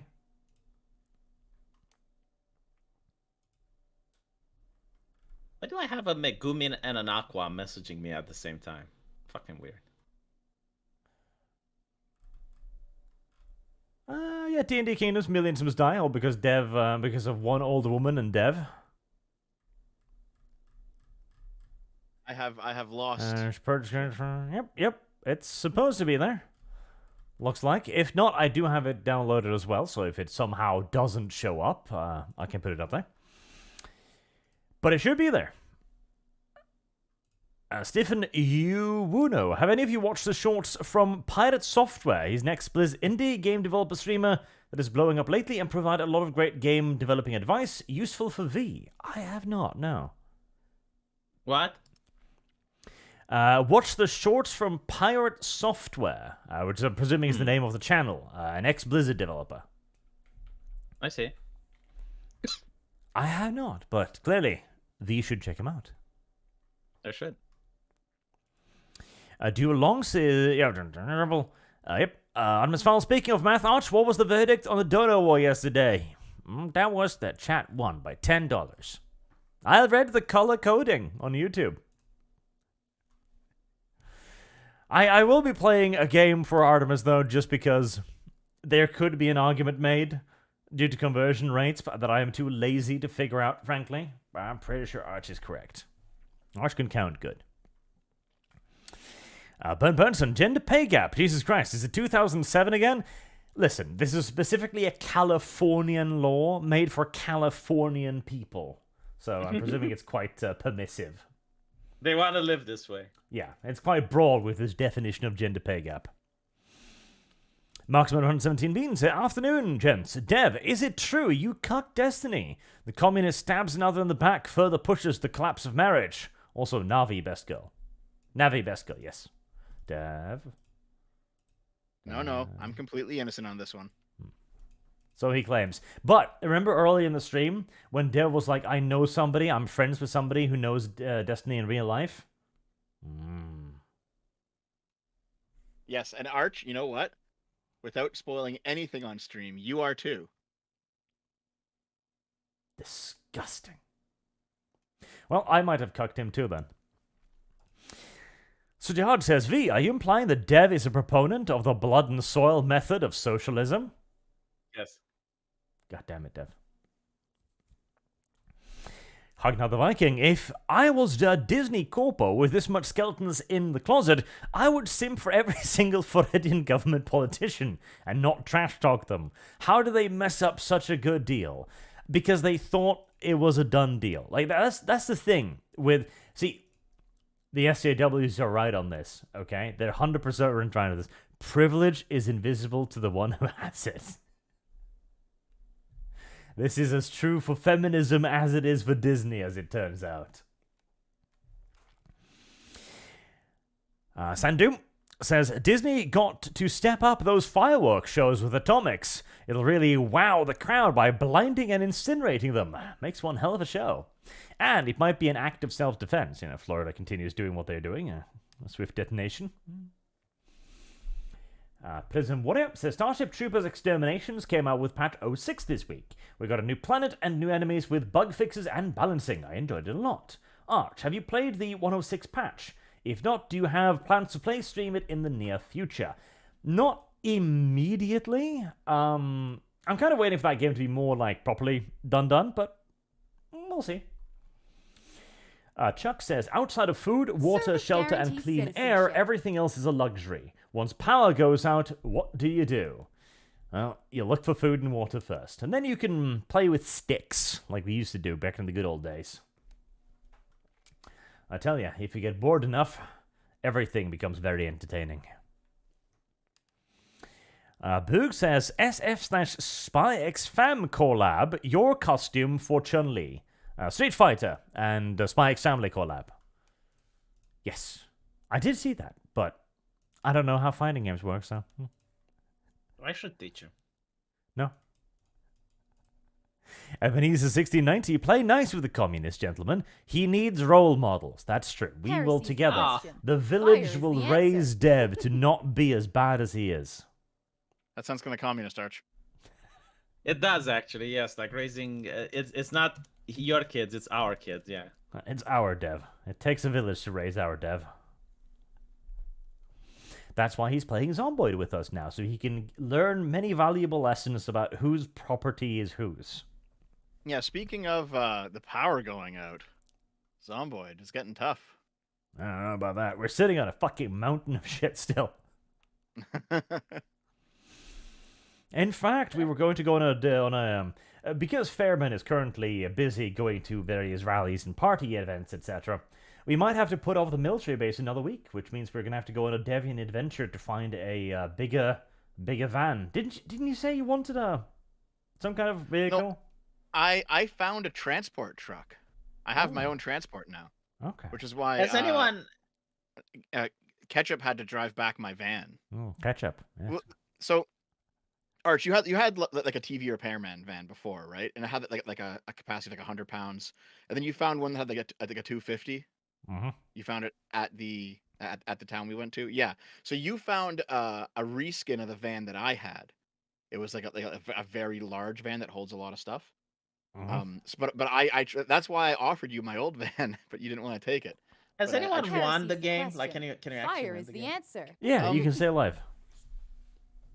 So Uh, yeah, eventually you can like just use all the resources the map has to offer, I think, and you just die eventually. But it probably takes years. Can you take over the mall? Yeah. Sure. Have you tried Yeah. it, Arch? Yeah, there's a lot of dead zombies in there. Can you kill all the zombies on the map? No, they respawn. Oh, do that? I didn't know that. Slowly on our server, very slowly. Oh, okay. So John says, Dev, corporatism is a corruption of capitalism. Yeah, well, every ideology Oh. is a corruption of every other ideology. That's dumb. No, but Prism. the thing is, like, if you want capitalism, that doesn't necessarily mean you want the cyberpunk, you know? Just Well, like yeah, like you can be like, I want this ideology, and then you look at it and it's like, oh, that's bad. I wanted it, but good. You know, everyone can say that about their ideology, right? So No, but the thing is, like, capitalism that was good existed, Mhm. and it works. sure, Communism that's good just never existed. that's not true. The I can communism- explain why it doesn't work. Oh Like, God! no, Let no, me explain. No. Let me Okay, explain how go it on. existed first. Okay, so go listen, on. it existed when we were fucking tribal because we lived in communal structures. Yeah, like in right? very But very small. it can't work yeah. now. Yeah, Yeah. it can work in small No, groups. Yes. I have The lost. reason why communism doesn't exist is because every communist ideology requires the government seizing the wealth from people and then redistributing it. Mhm. But there is no incentive to redistribute once you seize it. Yeah. And to seize it, you make a lot of enemies as well. So Mhm. then you need that wealth in order to hire people to protect you from the enemies you just made. Yeah, you end up destroying the engine that creates the wealth. You end up destroying it when you try to take it. Yeah. Yes. Meanwhile, like capitalism, like unrestricted, like it existed. I mean, it's the Wild West in the U.S. You know, like it can create functioning societies. But it also some can case- create a lot of bad things too. Yeah, but like I don't want to live in a world without bad things. I don't like this safetyism bullshit. No, I mean I get that, but I also don't want to live in a full Wild West where there's absolutely no civil service. That sounds pretty bad. I mean, a lot of people live through it. It's a hard life, but it doesn't necessarily mean it's as bad as living under communism. Well, sure, And in I get fact, that, but I like living how yeah. I live right now. In fact, Yeah, but you live right now not because of the political system. You live right now because of the technological advancements. And I would think that if you had like a better political system, you may even live even better than you live now.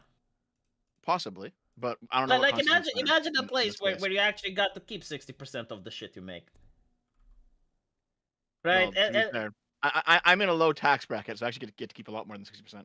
Well, no, but there's indirect taxes that you probably don't know about, like sales taxes, and then you have to pay like property tax, and you have to pay like a lot of other shit. And then they started arguing about overthrowing capitalism again. But anyway, right? Thank you for having me, Arch. I really need to bamboozle, so it was great. Will you are be you around going Thursday, to? V? What is Thursday? Is it like It's D&D? D&D. Yeah. Yeah. I think like the next stream isn't on Christmas, right? So you're going to host the next ArchCast Arch? Christmas. 17? 17th. Let's see. Saturday the Sunday. 16th It's a is Sunday. not Christmas. Yeah, 9, 16, 23, 30. None of them are on Christmas. Yeah, I can be there. The 23rd is a little bit dodgier, but we'll see. Yeah. I can Like do I it. I'll can be be there for the next ArchCast. Anyway, thank you for having me, and thank you for the super chats, guys. And I'll see you later. See y'all. Bye, V. I should go to at this point because my video premieres in 1 minute. Well, Dev. There's just a few more. I- Come. I also have what? Hold on. How many more do you have? Not many. We can get through them. Hold on here. I will set just to troll people. Give me a second, real quick. I'll edit the premiere. Can I change it? Hold on, real quick. How do I change it? I'm gonna edit it before it happens. Can I set it to like 7:07 p.m. as like a troll? Okay, hold on. Let's see if it worked.